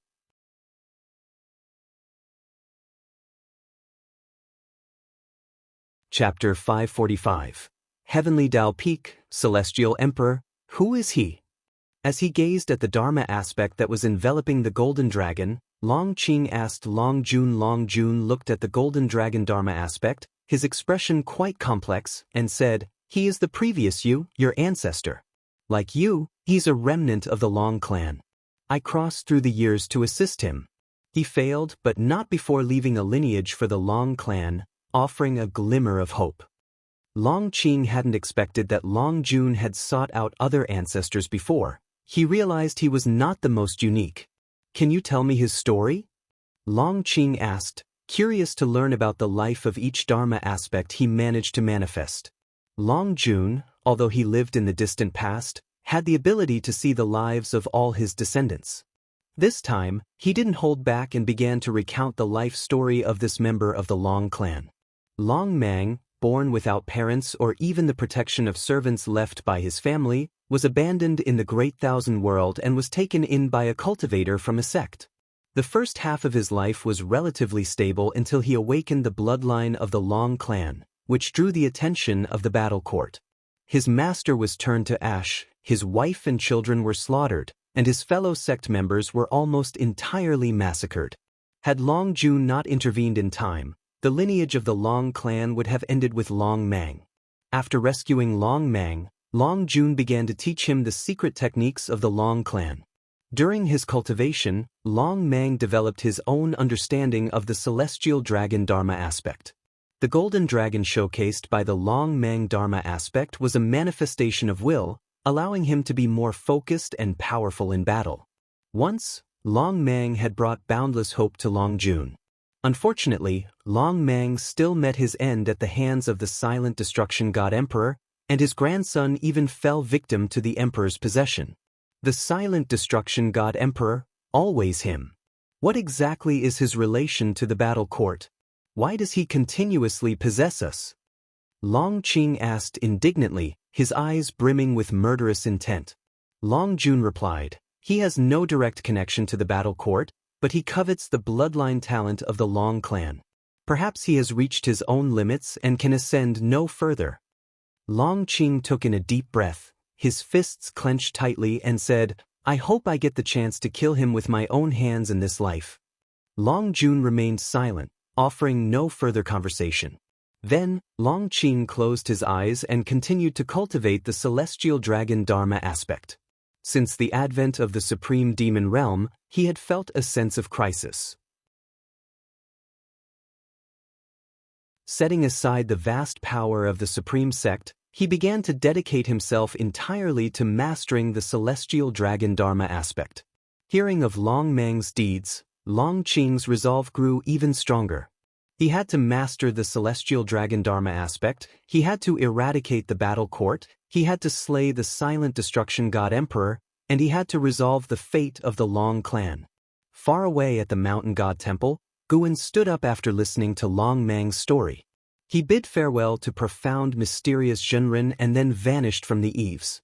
Afterward, Guan spent half a day at Immortal Seeking Island before leisurely returning to the Taoist field of the beginningless. The mischief of demons had made the atmosphere on Immortal Seeking Island even tenser. The number of guards doubled, ready to fend off any attacks by evil demons at a moment's notice. As Guan walked through the forest, he appeared to be leisurely strolling, but in reality he was calculating the destiny of heaven and earth. The final battle between him and the celestial spirit god was drawing closer. Once the supreme demon realm lures out the heaven and earth Tao fruit, an era that had lasted nearly 10,000 years would come to an end. If Guan didn't act, the celestial spirit great world would certainly be obliterated. Regardless of how many great cultivators there were in the world, or how high the talent of the prodigies, none would matter in the face of the celestial spirit god. Guan looked at his attribute panel. His lifespan had reached over 860 billion years. He was full of confidence. Compared to the celestial spirit gods, he was now more curious about the existence that had created the celestial spirit great world and where it was hiding. After the arrival of the supreme demon realm, the celestial Tao destiny of the great heaven and earth started to dissipate, gaining a void and ethereal destiny, similar to that of heaven and earth, yet with an added vitality belonging to living beings. Both the celestial Tao golden core and the heaven and earth Tao fruit still existed, proving that the existence which had pioneered the celestial spirit great world had not completely perished. It was merely waiting for the opportunity to resurrect. Whether the celestial Tao light layer that enveloped the great heaven and earth was for protection or restraint would soon reveal its answer. Late at night, a demon cloud shrouded the sky, preventing living beings on earth from seeing a single star. Within a valley surrounded by mountains, she meditated by the lake, her gaze lost in the shimmering water surface. The immortal seeker approached her, gathered up his robe, and sat down on the ground. "Are you afraid?" the immortal seeker asked softly, looking at the lake. She replied, "Of course I'm afraid. But if faced with the annihilation of heaven and earth, the collapse of the universe, I have no choice but to draw my sword against him." The immortal seeker smiled and said, "The situation in the world is becoming increasingly chaotic. The battle court, profound abyss, supreme demon realm, river of sword Tao, too many powers are vying for advantage. The more chaotic it is, the better. He is too arrogant, believing that his abilities are sufficient to suppress everything in the great thousand world." His tone carried a hint of mockery. Hearing this, she turned to look at him and asked, "Where exactly is the heaven and earth Tao fruit hidden, and when will it appear?" She had made all the preparations she could, just waiting for the heaven and earth Tao fruit to emerge. Sir the novel at website on Google to access chapters of novels early and in the highest quality. "Its appearance depends on you," the immortal seeker said leisurely. "When this world gives birth to its own profound yuan-free immortal, the heaven and earth Tao fruit will appear. You can enter the Taoist Zhang Zizai immortal realm at any time. Plus, with the divine skills I've passed on to you, even if you only step into the role of profound yuan-free immortal briefly, the heaven and earth Tao fruit will reveal itself. Whether it is the great world or a smaller one, they all have their own carrying limits. This shattered world can only sustain one profound yuan-free immortal." After hearing this, she furrowed her brows, falling into hesitation. The immortal seeker continued, "Sheng'an, do you know who the being at the pinnacle of the heavenly Tao, who commands the immortal gods, is? Who is it?" "Such a being is known as the Celestial Emperor. To become the Celestial Emperor, one must endure 129,600 red dust reincarnation tribulations. The red dust reincarnation tribulation is different from the reincarnation tribulation you know of.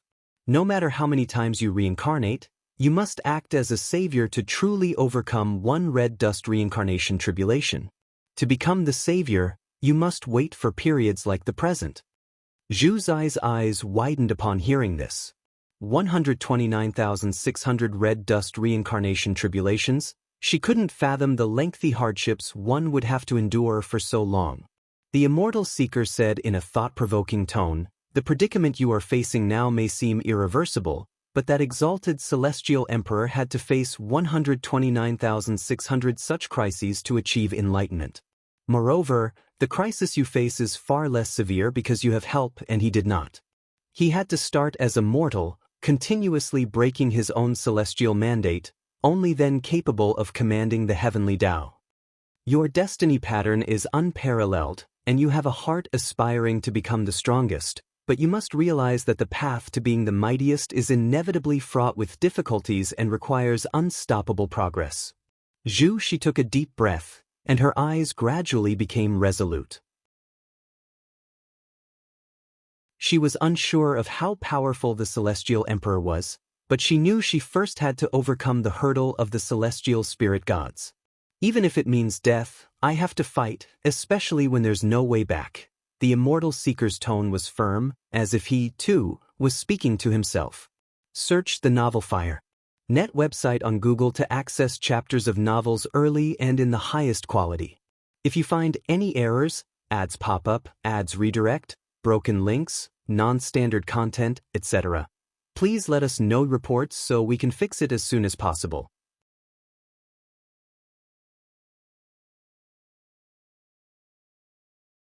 Chapter 546.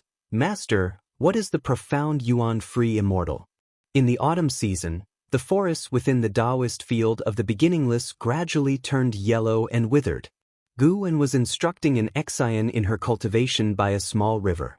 The fairy, who appeared unfathomably profound in the eyes of Qingkuan sect disciples, was now wearing a face full of distress, unable to grasp Guan's words. And all at once, an Exin felt ashamed. When she had been instructing the Qingkuan sect disciples, encountering those with dull spiritual root qualifications, she couldn't help feeling somewhat irritated. Yet looking at her master, facing the difficult task of teaching her, he remained composed, and even kept a smile on his face. She felt that her own path was still long. Little did she know, the reason why Guan was smiling was that Liya was taking a beating again. While others teamed up to combat the evil demons from the supreme demon realm, he alone was being pursued by a group of evil demons. Even though Liya was being chased, he did not lose his verbal edge. Every time he was about to be caught, he would burst forth with even stronger power to break out of the encirclement. He was excited, thinking that he had broken through the limit of his physical body, undergoing a transformation amidst the battle. Guan heard his heart's voice and was even more amused.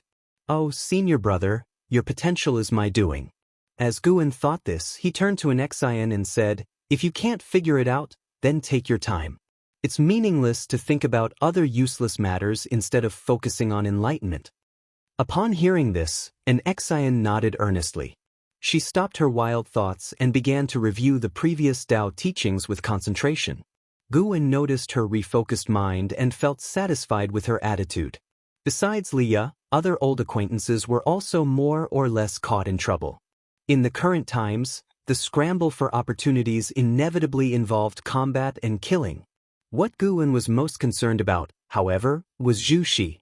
Zhu Shi had already stepped into the realm of Taoist Zhangzizai Immortal, his body exuding the aura of reincarnation, clearly having regained his destiny pattern from his previous life as a saint of Xingtian. It's worth mentioning that Zhu Shi did not go to outer heaven for his breakthrough. They were hidden in an ancient secret realm, and his breakthrough had caused quite a stir, covering the entire celestial spirit great world. However, since the supreme demon realm was causing chaos, the various sects did not fully mobilize to investigate the truth. Zhu Shi, who had reached the realm of Taoist Zhangzizai Immortal, was preparing to impact an even higher realm. Profound Yuan-free immortal. Guan was curious about the immortal seeker. Although he was a reincarnated being, his cultivation level was not strong in this life. How was he using other forces to help Zhu Shi break through by force? This power reminded Guan of the aura of the god of destruction. The god of destruction was also a god of the celestial court. In Black Profound Emperor's memories, the aura of the god of destruction was different from that of the celestial spirit god, but it was, nonetheless, related to the celestial Tao aura. The power that the immortal seeker borrowed was similar to that of the god of destruction, though there were also differences. Guan sensed carefully and felt that this power might be at the same level as the god of destruction and the celestial spirit god. Compared with the three, none was significantly stronger than the others. Interesting, it seems that there's some cause and effect contradiction within the celestial court itself. While observing the world, Guan repeated his teachings. The content an Exian had already memorized, But the reason he repeated it was that he infused his Tao intent into his voice, allowing the Tao listener to have new realizations with each listening of the same content. And Xin's spiritual root qualification was mediocre, but her comprehension was not bad. For her to have come this far, Guan had expended quite a bit of effort just teaching the Tao. Thankfully, it looked to be worth it. Let's see what kind of existence it is that has allowed the celestial spirit god to hold on until now. Guan looked at an Exin, thinking thus in his heart. In the following autumn, the nine-spirit continent remained relatively calm, but the Taitsang continent and other places around the world suffered even more intense shocks. The supreme demon realm seemed to sense something and became increasingly manic. All over the world, the multitude of living beings felt a sense of oppression. The world isn't really about to end, is it? At dusk, LV Xian stood beside Guan, looking into the distance with him. Essia the Novel Fire. Net ** website on Google to access chapters of novels early and in the highest quality. LV Xian's face was full of worry, because he felt an oppressive aura emanating from outside the dojo, causing all things between heaven and earth to tremble. Even the spiritual energy seemed restless and uneasy. The reason he could sense the situation outside the dojo was because Guan specifically allowed him to feel it. To be precise, he allowed everyone inside the dojo to feel it. At such a time, it is necessary to make the people in the dojo aware, so they would cherish what they have. Perhaps it truly might be the end of the world. Guan said softly, alarming LV Xian, who looked at him in fear. LV Xian asked, "If that is so, what about us? With Gu An's abilities, he could surely escape to outer heaven, so why choose to seclude in the celestial spirit great world? This catastrophe will lead to the annihilation of all beings, followed by the shattering of heaven and earth, and even the universe will collapse." Guan began to describe the future, his voice painting one solemn scene after another in LV Xian's mind, causing his pupils to constrict. After he finished speaking, LV Xian dully asked, "Why would this happen? Who caused all this? The nature of heaven and earth itself? Or the heavenly Tao?" Thousands of years ago, the concept of the heavenly Tao spread throughout the land, making all living beings aware of its existence. In the obscurity, it is the heavenly Tao that controls everything. Destiny, reincarnation all lie within the heavenly Tao. Study the great Tao. Follow the heavenly Tao. Perhaps it is the immortal gods that people admire who are dissatisfied with our world, and soon you will see the truth for yourself, Guan said with profound meaning. LV Xian subconsciously asked, "How soon is soon?" As soon as the words fell, the ground trembled, and a vast oppressive force descended, enveloping all things between heaven and earth. LV Xian was immediately intimidated by this force. His eyes widened, showing an expression of utter disbelief. At this moment, a series of figures appeared out of nowhere behind them. It was an Xian, Xinjin, and others. They looked toward Guan nervously. The sudden oppressive force was truly frightening, prompting them to instinctively seek out Guan. Guan did not turn around. He looked into the distance and said, "Take a good look, recognize the true nature of this world. One day, you will have to face such despair on your own." Hearing this, an Xen was about to speak when a thunderous boom shook heaven and earth. Guan waved his sleeve, and a light screen appeared in front of them, reflecting a vast continent. At this moment, the continent was splitting apart, dust rising, with grand momentum. If one looked closely, amidst the spectacular surging tide, tendrils appeared as if something, a giant demon, was about to break through the soil. "What is that?" Shenzhen couldn't help but ask. No one answered her, and Guan did not explain, but let them continue to watch. As more and more dust arose on the continent, the view on the light screen zoomed out, showing more of the sea areas, while the continent was submerged by the surging waves. Soon, the expressions of an Xan and others began to change, some even with their mouths wide open in shock as if a mortal had seen a ghost. They saw a huge round fruit rising within the mighty surging tide, its surface covered in golden Tao patterns. It was larger than the continent, rising continuously, growing larger and larger. Chen Chuan turned his head to another direction, his eyes wide as he pointed and said in astonishment, "Look over there, quickly." Everyone turned to look, and saw a gigantic object appearing on the horizon, the same mysterious giant fruit from the light screen. That is the heaven and earth Tao fruit, the essence of heaven and earth itself. Without it, there would be no heaven and earth, nor would there be all things within heaven and earth, Guin introduced.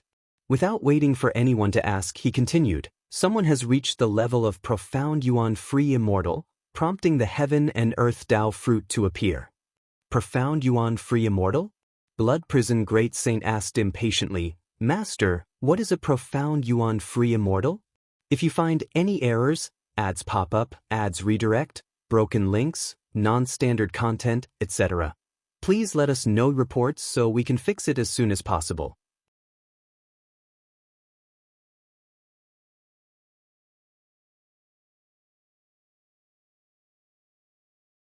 From afar, he looked at the heaven and earth Tao fruit, incapable of reflecting the whole fruit in his pupils, while divine exotic immortal spirit stood on his shoulder, equally showing a face of disbelief.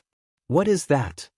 Divine exotic immortal spirit asked with a trembling voice, witnessing the heaven and earth Tao fruit and instinctively feeling fear. The enormity of the heaven and earth Tao fruit shook all living beings' sight, and in the face of such creation, beings only felt reverence, not daring any disrespect. Liya also felt the pressure and his flying speed began to slow. Reason told him that this was not something he could snatch, but another voice in his heart urged him to seize this supreme opportunity. As Liya hesitated, figures swept overhead, moving with great speed. Seeing so many fearless individuals, Liya felt greater courage welling up inside him. There's strength in numbers. Maybe he would be the one to seize it. Liya gritted his teeth and immediately accelerated forward. The enormous and spectacular heaven and earth Tao fruit hovered above the land and vast sea, with Zhu Shi and Immortal Seeker standing at the top of the heaven and earth Tao fruit, looking up into the dazzling starry sky. The celestial Tao light layer that enveloped the celestial spirit great world had become thin, as if it would completely disappear at any moment.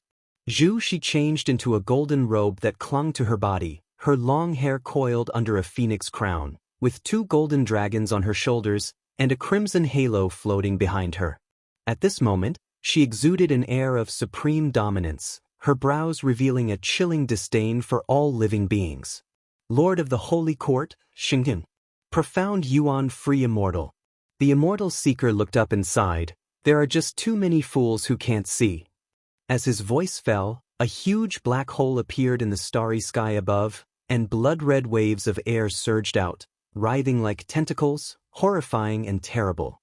Who would have thought that the celestial spirit great world could give birth to the profound yuan-free immortal during the shattered era? An authoritative voice echoed between heaven and earth, so that all creatures could hear. Zhu Shi did not look up, but instead gazed down at the heaven and earth Tao fruit below. Each golden rune glowed with a light unique to it, appearing mysterious. The Immortal Seeker whispered, the Supreme Demon Emperor from the Supreme Demon Realm has arrived. If you want to merge the heaven and earth Tao fruit, you might have to deal with him first. As his voice fell, black holes of various sizes appeared from all directions, terrible auras spilling out from them. Their converging might made heaven and earth tremble. Zhu Shi did not raise her eyes. She simply uttered one word. Good. Boom boom. The palace trembled and Jiang Qiong, sitting at the highest seat, furrowed her brows. Her gaze turned to the palace doors outside, where the sky was dark, lightning flashed, and thunder roared. Fierce winds ravaged the forests, and in the far distance, at the edge of the sky, one could vaguely see a terrifying behemoth. Heaven and earth Tao fruit. Looking at the heaven and earth Tao fruit, Jiang Qiong felt very uneasy. She always had the feeling of facing the apocalypse, as if it was the last day of heaven and earth. At that moment, a female cultivator swiftly flew into the hall, landing before the steps, and saluted Jiang Qiong. Master, the evil demon has left. It seems to be heading towards the distant mysterious giant fruit. Should we deactivate the sect protection formation? The female cultivator asked. The mention of the mysterious giant fruit caused her voice to hesitate for a moment. Jiang Qiong glared at her and said, "You feel the malevolence of this heaven and earth. Do you think it should be deactivated?" The female cultivator replied helplessly, "Master, the resources consumed by this formation are truly immense, and continuing like this could easily drag us down. Over the years, you have not allowed us to go out and compete." Her voice trailed off with a hint of resentment. Jiang Qiong responded, "You must have seen other cultivators from sects that joined the struggle. Haven't you noticed a common trait amongst them?" The female cultivator asked in surprise, "What trait?" "They all become mad, bold, even obsessive. Once they set foot on this path, it seems they can never turn back. I'm not sure if my current decision is right, but if the disciples of Gathering Flower sect become like that, then sooner or later, the sect will perish." Jiang Qiong's words plunged the female cultivator into silence. She thought carefully about the faces of those people. They did seem off, with a crazed posture. The palace continued to tremble violently, with hot or icy winds blowing in intermittently. Just as the female cultivator was about to leave, a voice full of oppression rang out, "Shengnan, I did indeed underestimate you, but the path you've chosen will surely lead to your doom." The voice of the Supreme Demon Emperor, tinged with fear. Jiang Qiong didn't know who the voice belonged to, but she knew of Shengshan's legend. Demons rampage, and immortal gods fight amongst themselves. Even in the Nirvana realm, facing such a cataclysm, are we any different from mortals? Jiang Qiong's voice was intricate with emotion as she looked at her disciple and said somberly, "In such turbulent times, the best we mortals can do is to hide, not like moths to a flame trying to fight for something. We can't compete for such an opportunity." Search the novel Fire. Net website on Google to access chapters of novels early and in the highest quality. If you find any errors, ads pop up, ads redirect, broken links, non-standard content, etc., please let us know reports so we can fix it as soon as possible.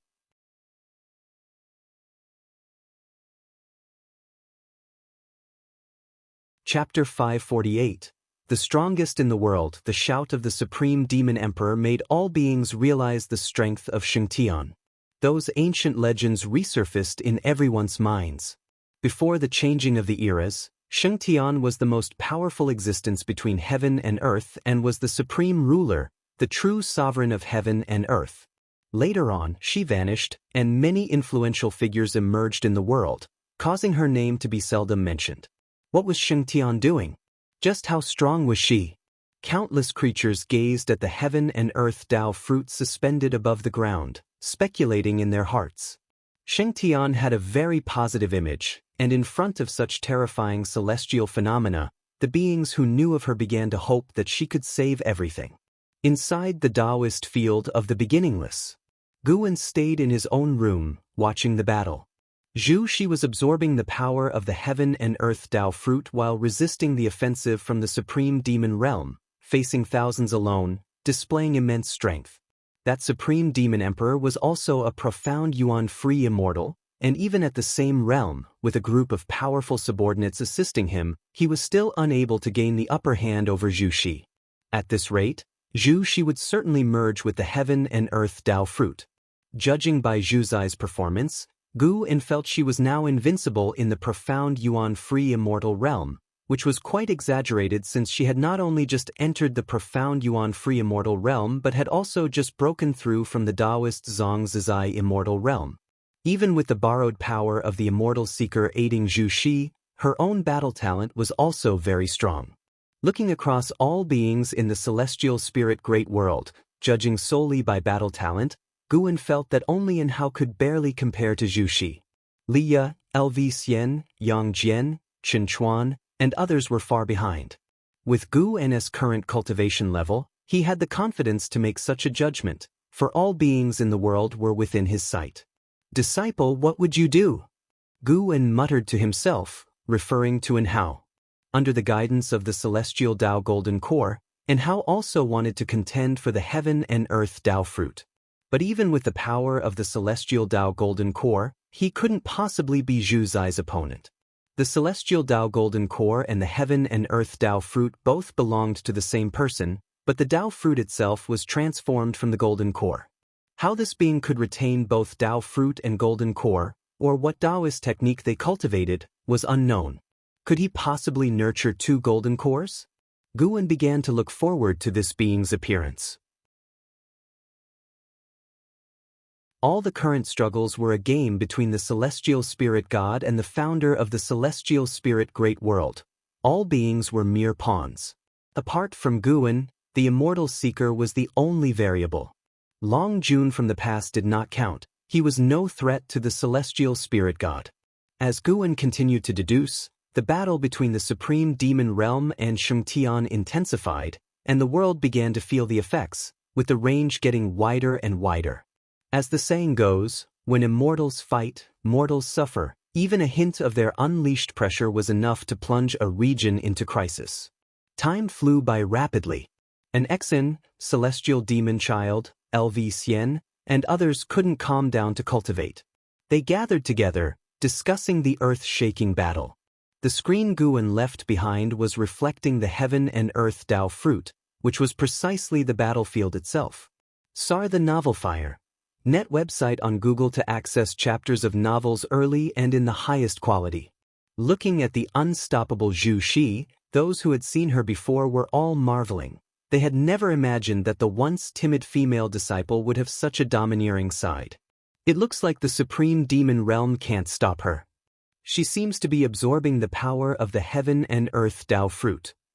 Goodness, if she successfully absorbs it, will she continue to break through? This Tao fruit is heaven and earth itself. Controlling it would mean controlling the entire world. It's unimaginable.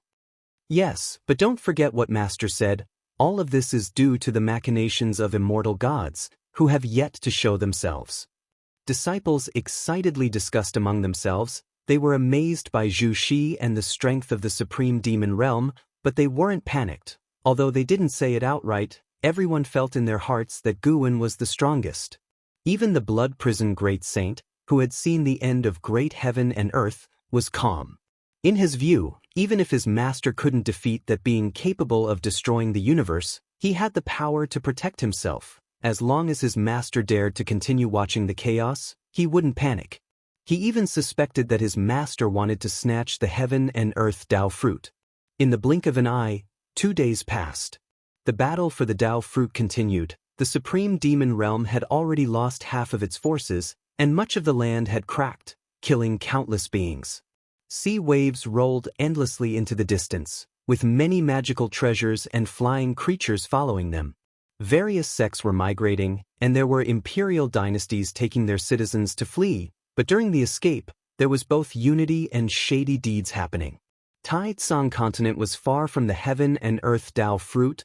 Countless cultivators at the continent's edge were blocking tsunamis. There was no immediate catastrophe, but the hearts of everyone grew increasingly heavy. The longer time dragged on, the more disaster it brought to all beings. That day at noon, another boundless and mighty pressure descended. This pressure didn't make the creatures of heaven and earth feel uncomfortable but instead brought a revitalizing sensation. That golden core has actually found an inheritor. Wait, could it be? The immortal seeker, standing on the heaven and earth Tao fruit, frowned and muttered to himself. Not far away, Zhu Shi continued to absorb the power of the heaven and earth Tao fruit. Looking upward, Zhu Shi was condensing a Dharma aspect even larger than the heaven and earth Tao fruit, with 1,000 arms, each holding different magical treasures. The Dharma aspect was ever-changing and dazzling to behold. Zhu Shi turned her head to look at him and asked, "Could it be what?" The immortal seeker had a complex look in his eyes but simply shook his head slightly, saying nothing. Seeing that he was hiding something from her, a chill flashed in Zhu Zai's eyes, but she said no more. At this point, she had no retreat. In fact, not seeing the celestial spirit god up to this point, Zhu Shi felt something was off. The absence of the celestial spirit god meant that even if her actions were successful, they wouldn't threaten him, which was a frightening prospect. Zhu Shi looked down at the heaven and earth Tao fruit beneath her feet, her gaze attempting to pierce through the golden Tao patterns, to see through the heaven and earth Tao fruit. A dazzling bright light struck from the side, hitting Zhu Zai's face. She glanced over to see a huge sun appearing in the sky, illuminating the entire celestial spirit great world. In an instant, the whole world was enveloped in strong light. The nearby continents and oceans were stripped of color. Boom, boom, boom, out of the massive sun surged waves of fire, forming huge golden dragons larger than mountains, breathing scorching heat. The heaven and earth Tao fruit, and how also desire it. A loud voice like thunder rang through heaven and earth, audible to all creatures. The name and how instantly embedded itself in the memory of all beings. Those who knew him were incredulous, and those who didn't felt tense. Just hearing the voice made one want to submit. Such a powerful being entering the battlefield would surely bring even greater catastrophe to heaven and earth. And how? At Supreme Sect, within the Third Medicine Valley, the aged LV Bayan sat by his garden, looking up at the bright sun in the sky, mumbling to himself. His turbid eyes gradually brightened. In a trance, it seemed he saw the spirited youth from 9,000 years ago standing in front of him again. I really am old, LV Bayan mumbled to himself. But you certainly aren't old yet. Where are you watching all this? Search the novel Fire. Net website on Google to access chapters of novels early and in the highest quality. If you find any errors, ads pop up, ads redirect, broken links, non-standard content, etc. Please let us know report so we can fix it as soon as possible.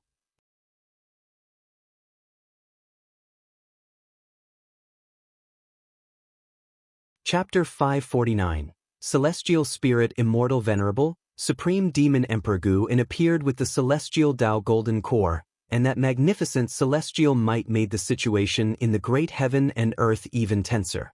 She did not respond to Guin's forceful shouting. She directly controlled the Dharma aspect to strike at Guin, releasing the profound primordial aura that made the rules of heaven and earth tremble, causing the celestial vault's thunderclouds to churn and change color, with various anomalies emerging one after another. The clash between the Celestial Tao Golden Core and the Heaven and Earth Tao Fruit affected the entire great heaven and earth. This time, there was no retreat for all beings, as the disaster was no longer centered around the Heaven and Earth Tao Fruit spreading outwards, but instead causing the great heaven and earth to crack everywhere, with no pattern to speak of. In front of these two powerful forces, any being wishing to participate in the struggle did not even have the qualification to approach. The seven subordinates of the silent destruction god emperor were not attracted to the heaven and earth Tao fruit. Instead, they flew towards the outer heaven. After a long time, they flew to the world gate, and in front of the seated celestial spirit god, they bowed respectfully, with a reverent attitude. One of them took out a long command token, and said carefully, "Celestial God, we wish to return to our great thousand world." The celestial spirit god did not open his eyes, but the world gate behind him began to tremble, and a strong light burst forth from within, which relieved the seven individuals, who immediately flew into the world gate. After their figures disappeared, the world gate quickly returned to calm, and the strong light inside faded away. A mass of black chi condensed out of thin air next to the celestial spirit god, gradually forming a sinister, cold face. Celestial God, in this battle, my supreme demon realm has suffered heavy losses. Why have you not taken action yet? The mysterious face asked, its tone perplexed. The celestial spirit god slowly opened his eyes, which were brighter than the sun and the moon and also demonstrated celestial might. Seeing him open his eyes, the aura of the mysterious face visibly weakened. I have my own certainty. What you seek is for the supreme demon realm to become an independent great heaven and earth. Even if these demons die out, it doesn't matter. The celestial spirit god's tone was categorically strong-willed, causing the mysterious face to frown. The celestial spirit god's gaze looked towards the celestial spirit great world, his eyes indifferent, yet seeming to be anticipating something. May I ask, celestial god, now that the celestial Tao destiny has dissipated, why don't you simply destroy the celestial spirit great world? Your goal couldn't possibly be that heaven and earth Tao fruit. The mysterious face continued to ask, growing uneasy as the situation progressed. He couldn't quite pinpoint the source of his unease. He understood the celestial spirit god. This celestial god disdained deception and would fulfill promises he made. But he didn't understand what the celestial spirit god was thinking. Do you know who created the celestial spirit great world? The celestial spirit god asked, his voice devoid of any emotion. The mysterious face answered, I only know of such a creator, unaware of their identity and name. He is the celestial spirit immortal venerable, surpassing the free immortal, condensing the golden immortal Tao fruit. The celestial court's immortal official recruited him, offering him the celestial Tao immortal position, life as long as heavenly Tao. The celestial spirit god explained. He refused. Thus he met such a fate, and his great thousand world is also not blessed by the heavenly Tao. The mysterious face went silent, pondering the celestial spirit god's intent. Was it a warning? Or was it touting the dominance of the celestial court? The celestial spirit god turned his head towards the mysterious face, his gaze making the mysterious face's color unnaturally change. Supreme Demon Emperor, you have undergone reincarnation tens of thousands of times, always one step shy of the golden immortal Tao fruit. The shortfall lies in your understanding of the world. Once you create a great world, you will naturally break through. But you must always remember who created everything and who set the order. When the heavenly Tao wishes you to do something, going against the heavenly Tao will mark the beginning of your endless calamity. The tone of the celestial spirit god made the one called Supreme Demon Emperor's expression fluctuate. Meanwhile, the great battle in the human world was still ongoing. Guan, who was manipulating the celestial Tao golden core, had white hair and skin that even started to show bloodstains. Even so, he was still resolutely staring at Zhu Shi. Zhu Shi glanced at him, her eyes revealing a disdainful sneer. She didn't understand what and how was fighting for, but the heaven and earth Tao fruit was a trap in itself. Countless beings went mad for it, reckless with their own lives. The immortal seeker looked at and Hao with a peculiar gaze, occasionally glancing back at Zhu Shi. Suddenly, Zhu Shi spoke up, it seems we both consider ourselves the savior, but I am stronger. If I'm not mistaken, what we're facing is not just the celestial spirit god but also the existence who created the celestial spirit great world, your disciple as well. As her words ended, Zhu Zai's eyes turned cold as she looked toward the immortal seeker. The immortal seeker had sought her out under the pretext of helping his disciple seek revenge. Now that his disciple was not entirely dead, their trust was naturally crumbling. Search ** the Nellfire. NT website on Google to access chapters of novels early and in the highest quality. The immortal seeker sighed, I failed to see through him, I didn't expect him to hide so deeply. However, what comes next is a good thing for you. You won't have to face the celestial spirit god alone. Zhu Shi lifted her right hand, and the thousand-handed Dharma aspect above her changed gestures, the various magical treasures blazing with dazzling light. And Hao, suspended in front of the celestial Tao golden core, suddenly had his pupils constrict. The world in front of him changed abruptly, and he found himself in a barren land with no bounds. There was no sky above, only a brilliant star's cape, and Zhu Zai's Dharma aspect loomed even larger above him, looking down. And Hao frowned. Behind him, more waves of fire surged from the celestial Tao golden core, quickly pulling him into it. One of us will be possessed by him, and even though you are also a disciple of Master, his favorite disciple, I won't give up on myself. Zhu Zai's voice echoed beneath the starry void, filled with an oppressive force. Within the celestial Tao golden core, an eye appeared, occupying the entirety of it, bearing a resemblance to Hao's eyes, yet different. Meanwhile, in reality, the celestial Tao golden core collided with Zhu Zai's Dharma aspect, scattering it before landing on the heaven and earth Tao fruit, while Zhu Shi and the immortal seeker had vanished without a trace. From a cosmic perspective, the celestial spirit great world burst into a wave of shock force, spreading extravagantly through the universe. The layers of celestial Tao light completely dissipated, and the beings fleeing to outer heaven were eradicated by the shock, utterly annihilated. The evil demons assaulting the heaven and earth Tao fruit from the supreme demon realm were wiped out. In contrast, the cultivators from the human world remained unharmed. Elsewhere, in front of the world gate, the celestial spirit god slowly rose to his feet. Just as the supreme demon emperor was about to speak, he sharply turned his head, showing a look of shock. This aura, how is it possible? Is he really still alive? Exclaimed the supreme demon emperor. The celestial spirit god raised his right hand, and a giant axe appeared in his grip, spiraling with celestial Tao flame. It was the white flame that symbolized absolute order. I have been looking forward to this battle for a long time, forgetting how many years it has been. The voice of the celestial spirit god resounded, his tone becoming excited for the first time, tinged with a trace of fervor. Far away in the Taoist field of the beginningless, Guan suddenly sat up, his expression peculiar, and his eyes filled with surprise.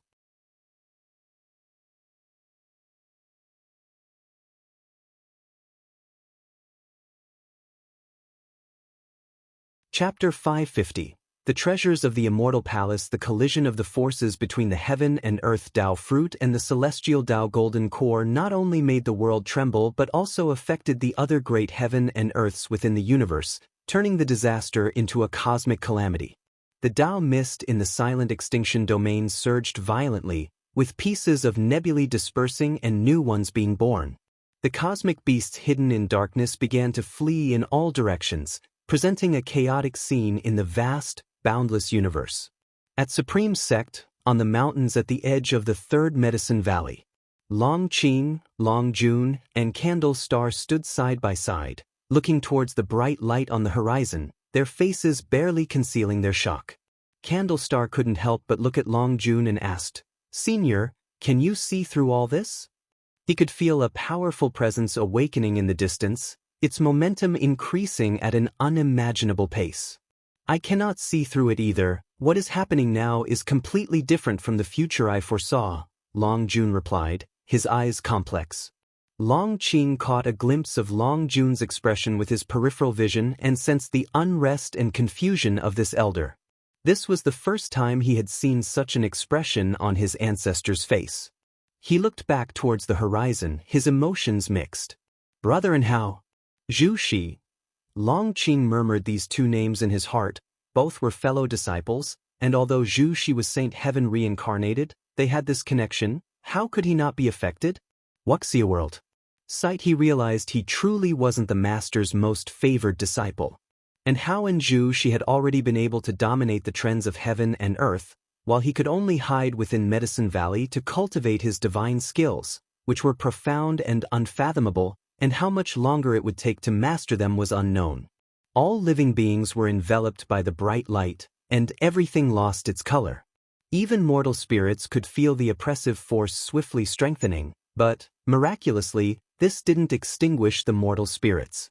From the view of the universe, at the center of the celestial spirit great world, there was a mass of strong light, and this light was rising. Within the strong light, two figures were battling, Zhu Shi and An Hao. Zhu Zai's Dharma aspect shrank to 10,000 zhang tall, completely suppressing An Hao, who had turned into a bloodied figure, his physical body occasionally exploding but quickly coalescing again. Both were utilizing the power of heaven and earth, but Zhu Zai's cultivation level was far superior to An Hao's, the gap in strength vast. "You're no match for me, give up." Zhu Shi looked down upon An Hao, her cold voice echoing, her Dharma aspect not ceasing its spell casting.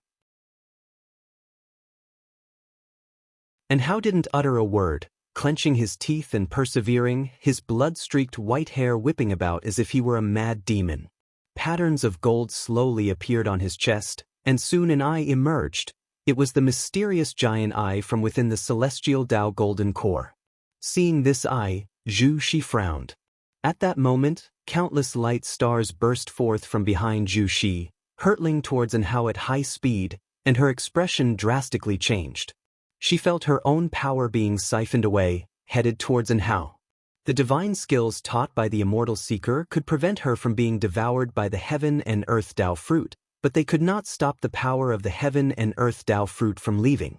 "What's going on?" She furrowed her brows tightly, staring intently at Anhao. As the power of the heaven and earth Tao fruit surged into Anhao's body, he rapidly transformed into a blood silkworm, his curled-up body faintly visible. It wasn't just the power of the heaven and earth Tao fruit but also the power of the celestial Tao golden core no longer lent to Anhao, but merging inside him in an inexplicable manner. Anhao was transforming into someone else. Meanwhile, Guin, exercising his muscles in secret, was startled by Anhao's fate turning murky, making him hesitant about whether to make a move prematurely. But if he struck prematurely, the master of the great world would still leave behind a hidden danger.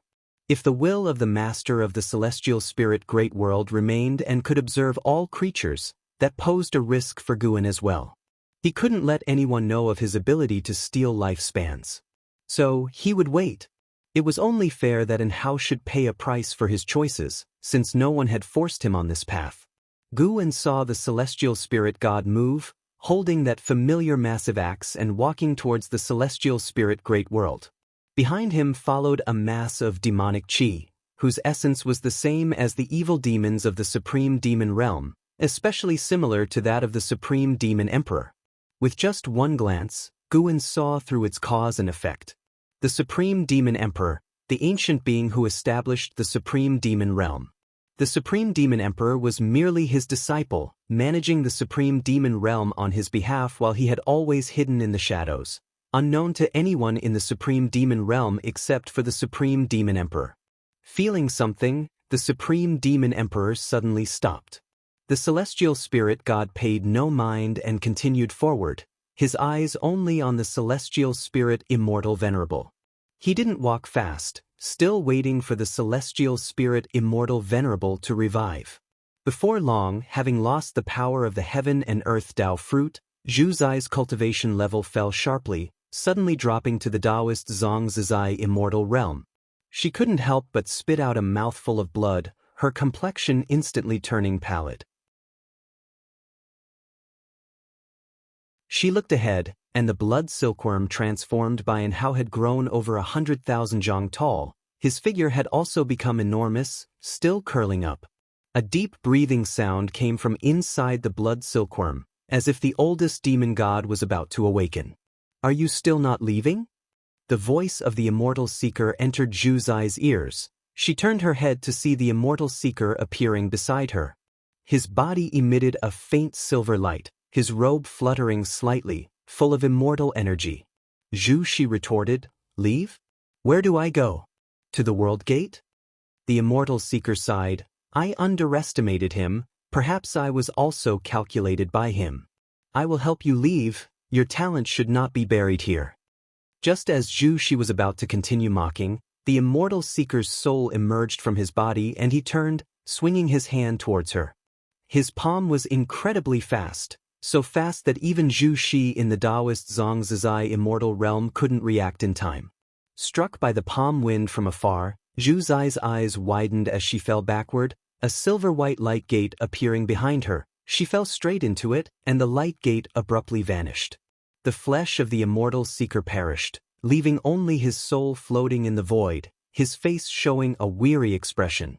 He turned to look at the massive blood silkworm, his gaze complex. "My disciple, why must you also hide from your master? Could it really have been your fault back then?" the immortal seeker muttered to himself. "Celestial spirit immortal venerable, you established the celestial spirit great world, and were conferred the celestial Tao immortal position by the celestial court, yet you refused and even harmed immortal officials, sacrificing all living beings. Now, do you still want to commit crimes?" The voice of the celestial spirit god came from the depths of the universe and reached the ears of all beings in the universe. The name celestial spirit immortal venerable made all beings remember. Establish the celestial spirit great world? Sacrifice all living beings? The information in these words struck fear into all beings. Then another voice arose. "What about you, celestial spirit god? Without my establishment of the great thousand world, where would your godly position come from?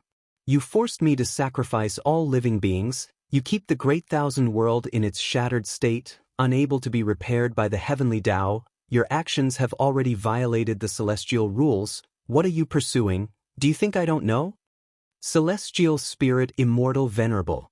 His voice was similar to Enhao's, but more imposing.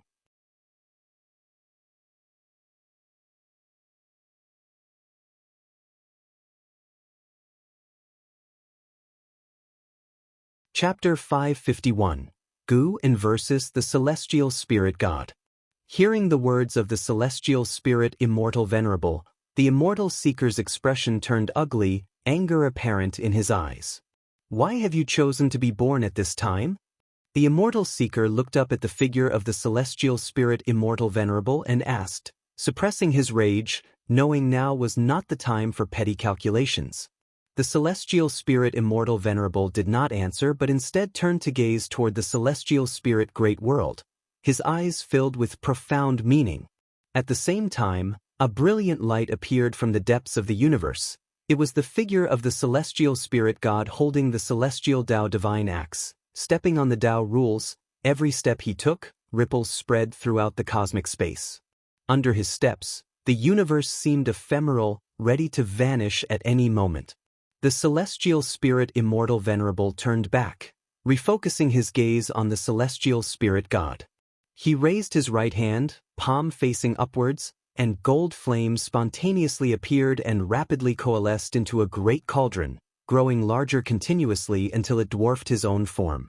Above the cauldron, a vortex with stars scattered within, breathtakingly beautiful, resembling the most mystical secret realm, brimming with allure. The moment the cauldron appeared, all beings felt as if their strength was being siphoned away. Countless fell paralyzed to the ground, those flying cultivators and demons crashing into oceans and between mountains. All at once, the Celestial Spirit Great World fell silent. Inside the palace, Jiang Qiong lay weak on the staircase, looking toward the outside of the grand doors, her face revealing a look of despair. Wuxia World. Sight Wuxia World. Said. She felt her mana and chi power being drawn out in an instant, even her divine sense disappearing without a trace. Her Tao practice accumulated over nearly 10,000 years. How could this be? She couldn't fathom what she was experiencing, and what kind of being was behind this. Suddenly, her peripheral vision caught another pair of feet beside her. Her pupils dilated sharply as she was about to look up. A hand grasped her forearm. Endless mana poured into her, revitalizing her strength rapidly. Feeling this mana, Jiang Qiong didn't need to see the person to instantly let her guard down. She looked up with a smile on her face. It really is you, Jiang Qiong said softly, her expression somewhat infatuated. Guwen pulled her to her feet and asked with a smile, do you know why your mana disappeared? Jiang Qiong leaned on him. Why? Because the mana you cultivated and you yourself are creatures of great heaven and earth. For great heaven and earth to reclaim everything from you, it's as easy as turning over one's hand, Guwen said with a helpless smile, feeling her body against his. At such a time, this guy was still making his moves. Hearing this, Jiang Qiong frowned, straightened up and asked, Great heaven and earth? Is great heaven and earth punishing us now? What did we do wrong? That's right, you did nothing wrong. But great heaven and earth is not what you think it is. It's actually a person, or rather a cultivator whose emotions cannot be swayed by those he created, like you.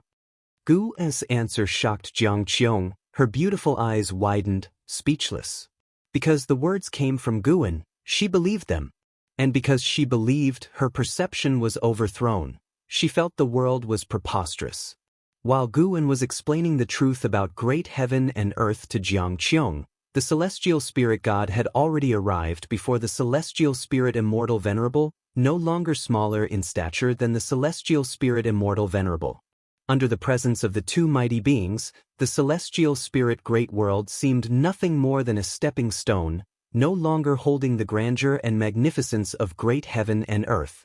The Celestial Spirit God, still holding the Celestial Tao Divine Axe and emitting a strong heavenly light, dazzling to the extreme, looked at the great cauldron in the hands of the Celestial Spirit Immortal Venerable and spoke, Purple Chi Creation Cauldron, being with you has done it a disservice. Today, I hope you will let it show its true strength. The celestial spirit immortal venerable fixated on the celestial spirit god. You have grown stronger. The celestial spirit god lifted the celestial Tao divine axe, pointing at him. After I execute you and destroy your great thousand world, I will shed the identity of the celestial spirit and ascend to an even higher rank among the immortal gods. Had you not ambushed me back then, the outcome would still be in question. As the celestial spirit immortal venerable's voice fell, the purple chi creation cauldron burst forth with a vast chi sea. The silvery stellar seas suddenly expanded, enveloping the entire universe. The aura of the celestial spirit immortal venerable surged relentlessly. He was absorbing the power of all things in the universe, including the powers of those great worlds. The celestial spirit god still did not make a move. The soul of the immortal seeker floated in the distance, his gaze locked on the celestial spirit god. He could tell that the celestial spirit god had utter contempt for the celestial spirit immortal venerable. Has he reached a higher realm? The immortal seeker frowned, feeling uneasy. It was not just him, even the celestial spirit immortal venerable could feel the disdain from the celestial spirit god. At that moment, within the celestial spirit immortal venerable, inside a dark space, and Hao stood beside the celestial spirit immortal venerable, both gazing ahead. 100 yards away, a screen of light suspended, showing the figure of the celestial spirit god. Looking at the immovable celestial spirit god, the disheveled and Hao felt uneasy. He turned to the celestial spirit immortal venerable and asked, "Are you confident?" The celestial spirit immortal venerable, dressed in a white robe, looked very similar to an Hao, though with a more weathered face. "I can only do my best, and besides, I have no other choice, do I?" The celestial spirit immortal venerable replied, his answer darkening an Hao's expression. The celestial spirit immortal venerable turned to an Hao with a smile. "Don't worry too much. With my abilities, even if I cannot defeat him, helping you to escape to safety is hardly a difficult task." And Hao was not pleased. He asked, "White, do you treat me this way?" He had a suspicion in his heart but dared not voice it. "You guessed right, but also not quite. You can indeed be considered my child, but not in the way you understand birth. You were conceived from my own Tao, and it was my choice to let you be born where you were. As long as you are within my great thousand world, I could even keep you immortal. I have always been watching over you," the celestial spirit immortal venerable continued.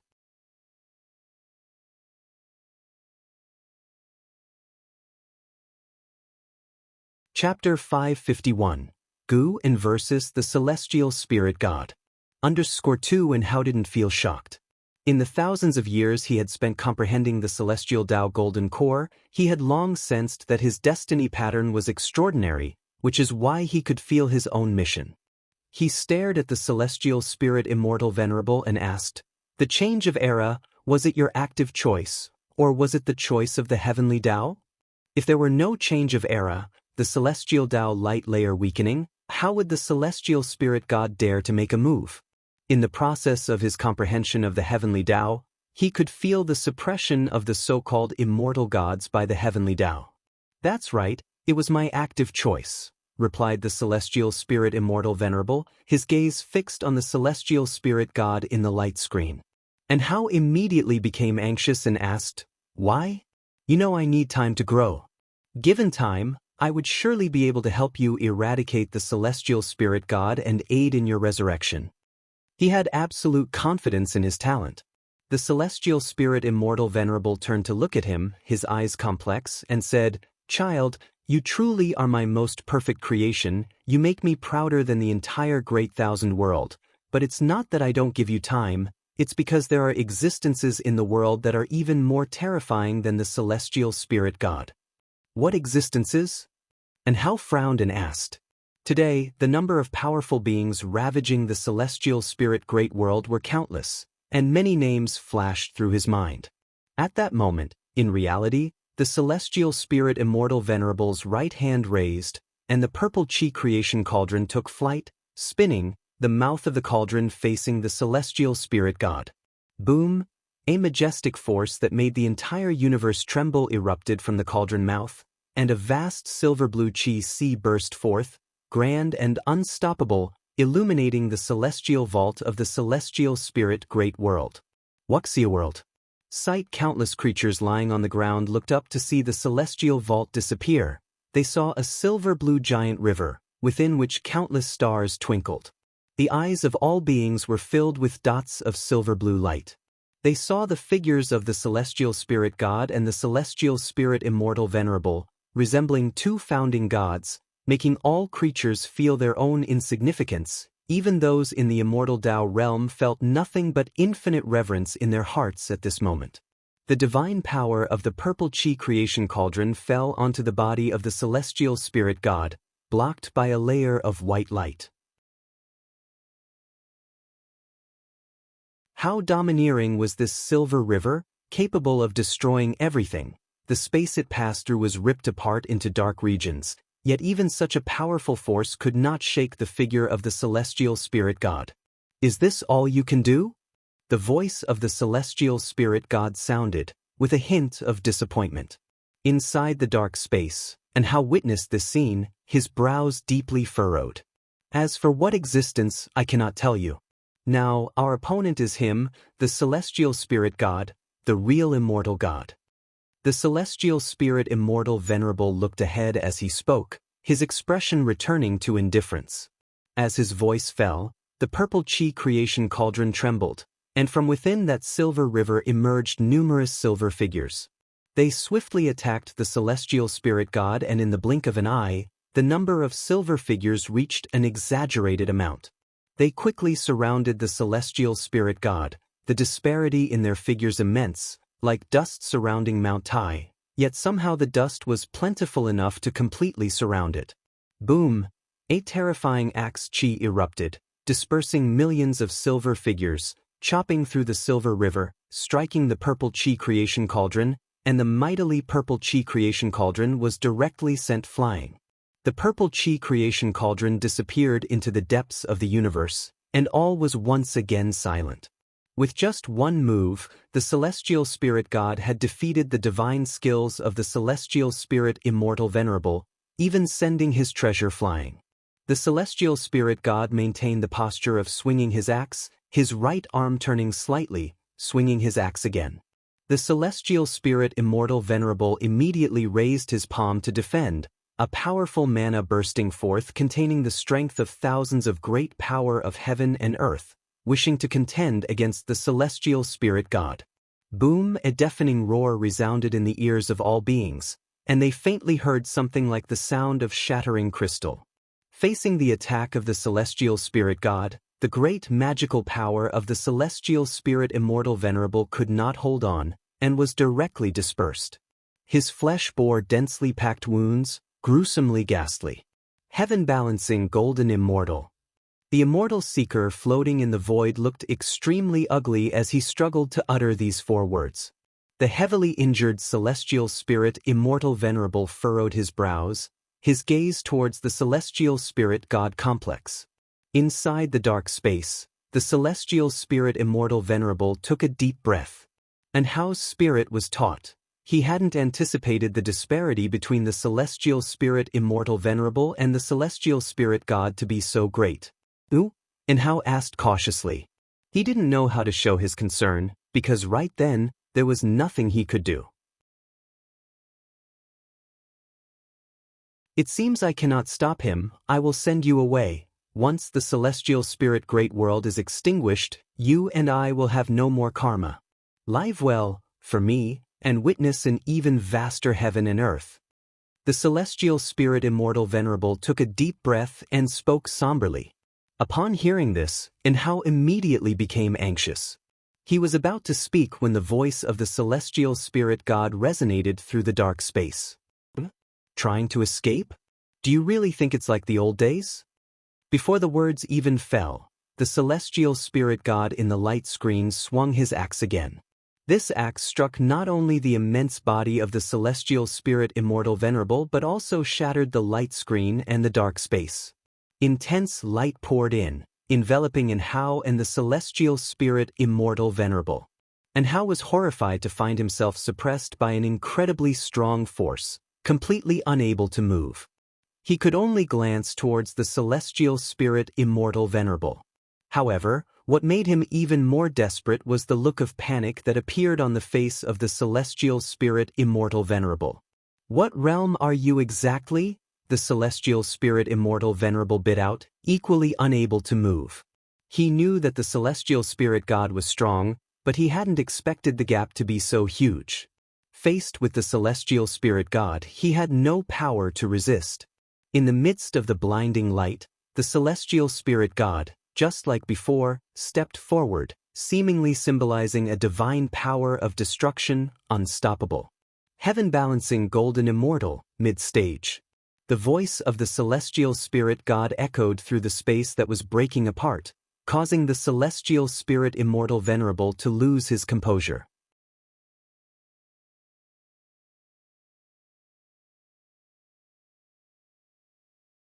Chapter 551. Groom versus the Celestial Spirit God. _3 Even after creating the Celestial Spirit Great World, the Celestial Spirit Immortal Venerable had barely reached the innate Golden Immortal realm, and the heaven-balancing Golden Immortal seemed infinitely distant to him, almost an extravagant wish. However, the Celestial Spirit God had attained it, even surpassing the early stage. In a daze, the Celestial Spirit Immortal Venerable thought back to when his master had taken him to the Immortal Palace and he saw the Celestial Spirit God. At that time, the Celestial Spirit God was merely his junior, who had appeared in the Immortal Palace because the master of the Immortal Palace had taken notice of his talent. Rising from the mortal world to become the heaven-encompassing free immortal, the Celestial Spirit Immortal Venerable didn't care about this. In his eyes, even if the talent of the Celestial Spirit God was extraordinary, it would never surpass his own.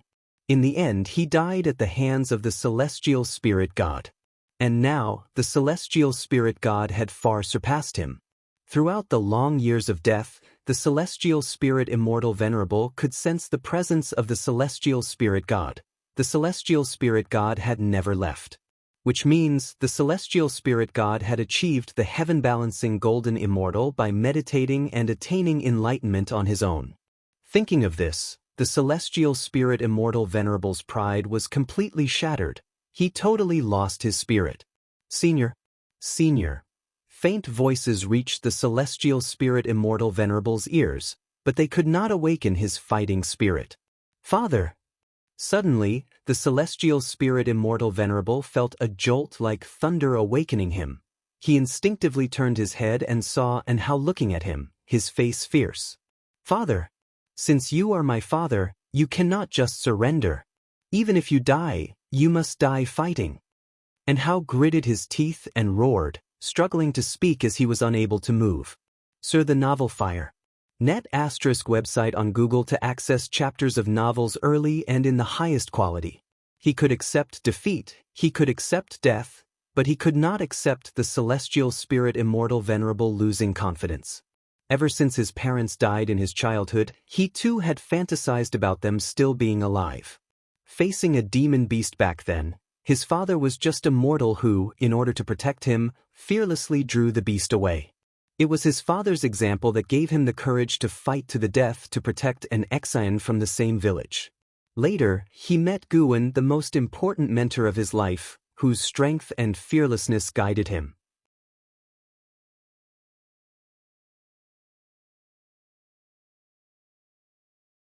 Net website on Google to access chapters of novels early and in the highest quality.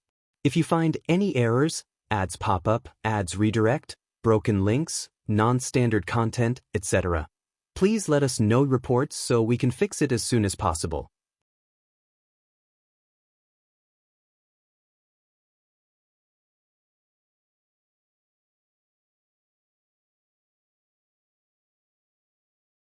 Just one move, and he felt that the other's cultivation level was not weaker than his own. With such Tao practice, why intervene in the calamity of the great world? The Celestial Spirit God stared intently at Groom and asked in a deep voice. He could feel boundless way of cause and effect enveloping the cosmos, and there was no escape for him, Even the connection to the heavenly Tao was severed. The opponent was exceedingly adept in the way of cause and effect.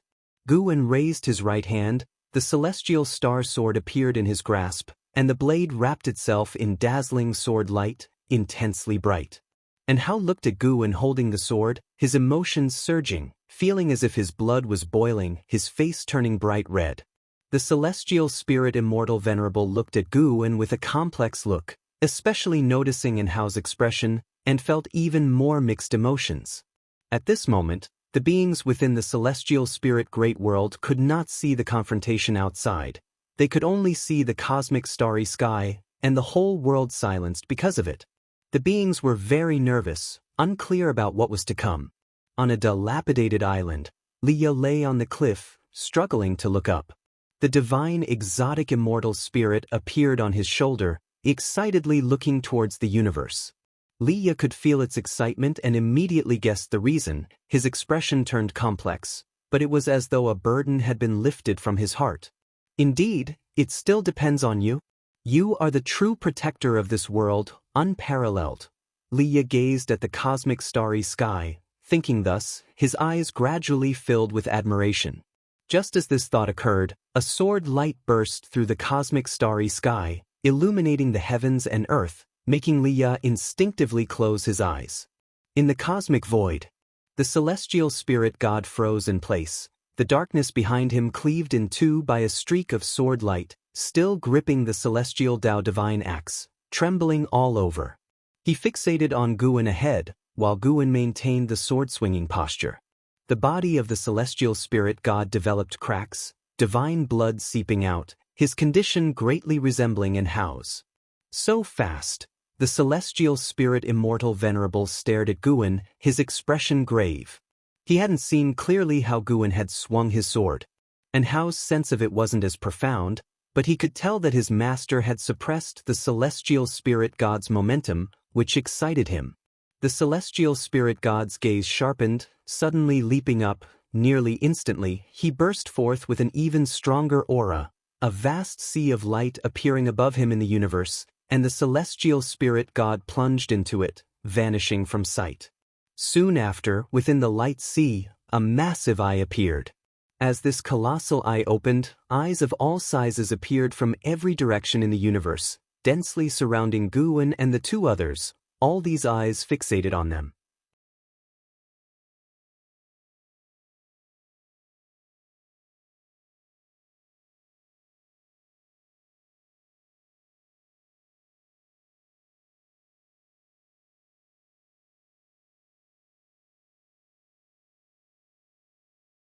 Chapter 553, Reshaping the Great Thousand World, hearing the words of celestial spirit immortal venerable, and Hao's expression darkened.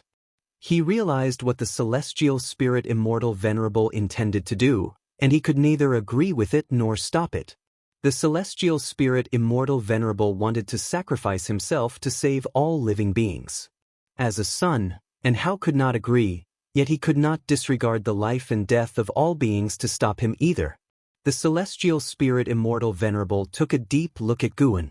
The celestial Tao golden core on his shoulder burst forth with golden light, and the heaven and earth Tao fruit rose up, quickly blossoming into expanding spiritual energy that symbolized vigorous life force. And Hao was baptized by the celestial Tao spiritual qi, and his wounds recovered rapidly. He clenched his fists tightly, gritting his teeth as he watched the gradually dissipating figure of the celestial spirit immortal venerable. Guwen watched this scene from afar, feeling somewhat conflicted. He guessed that the celestial spirit immortal venerable had noticed him, which made him uneasy. However, due to the relationship between the celestial spirit immortal venerable and Hao, he could not make a move against the celestial spirit immortal venerable. Now that the celestial spirit immortal venerable had chosen to sacrifice himself to protect the beings of great heaven and earth, it was also a good thing for Guwen. I was born in the celestial spirit great world, and owe you a debt of gratitude. If there is a chance in the future, I will assist you in being reborn. That's what Guwen thought to himself. He didn't dwell on it any longer but chose to carefully sense the creation of heaven and earth. He too could create a great thousand world, But even if he did, he could not take a lifespan from his own great thousand world, so he did not do so. Taking a lifespan from within his own great thousand world would be like devouring his own mana, which would not increase his mana. However, even without doing so, he could comprehend the creation of the celestial spirit immortal venerable, thereby enhancing his understanding of the Tao. This was a rare opportunity, an opportunity brought by the self-sacrifice of an innate golden immortal. As the spiritual energy of nature spread, the twisted space of the universe gradually calmed down. The beings of the celestial spirit great world, being the first to be swept by the nature's spiritual energy, recovered their chi power. The celestial vault also quickly took shape, replacing the view of the cosmic starry sky. Everything was returning to normal. At that moment, the immortal seeker unexpectedly flew towards Guan. If it weren't for their past acquaintance, Guan wouldn't have let him approach.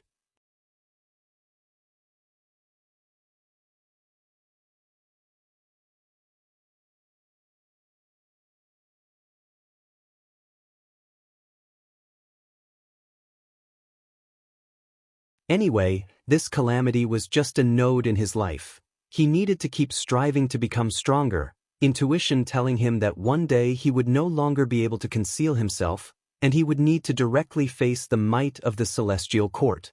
When that day comes, whether he would compromise and ascend to immortality or make other plans would depend on how high his cultivation level was. Guan retracted his gaze and walked toward his own pavilion. As for the immobilized crowd, they wouldn't have any issues. Guan deliberately allowed Enhao's power to enter the dojo, letting them rapidly get through the upcoming drastic changes of heaven and earth like all living beings. When they awoke, they would only think they had a dream. Guan suddenly looked in one direction, a trace of surprise in his voice. Everything in the universe was still under Enhao's power, yet Shenzhen was unaffected, still fervently drawing in her house. Guan felt a special aura from Shenzhen, one that he couldn't deduce. This made him even more curious. What kind of great Tao had Shenzhen stepped into? As Guan was pondering, a powerful light that drained all colors from everything descended from the sky, enveloping his figure and all of existence. If you find any errors, ads pop up, ads redirect, broken links, non-standard content, etc., please let us know reports so we can fix it as soon as possible. You're tuning in to the Passion Pages YouTube channel. We're so grateful for your support, and don't forget to subscribe to join us on this incredible journey through captivating stories. Your generosity through donations truly makes a world of difference, as it's the primary source of revenue that allows me to expand and enhance this channel for you. Thank you from the bottom of my heart for being a part of this adventure.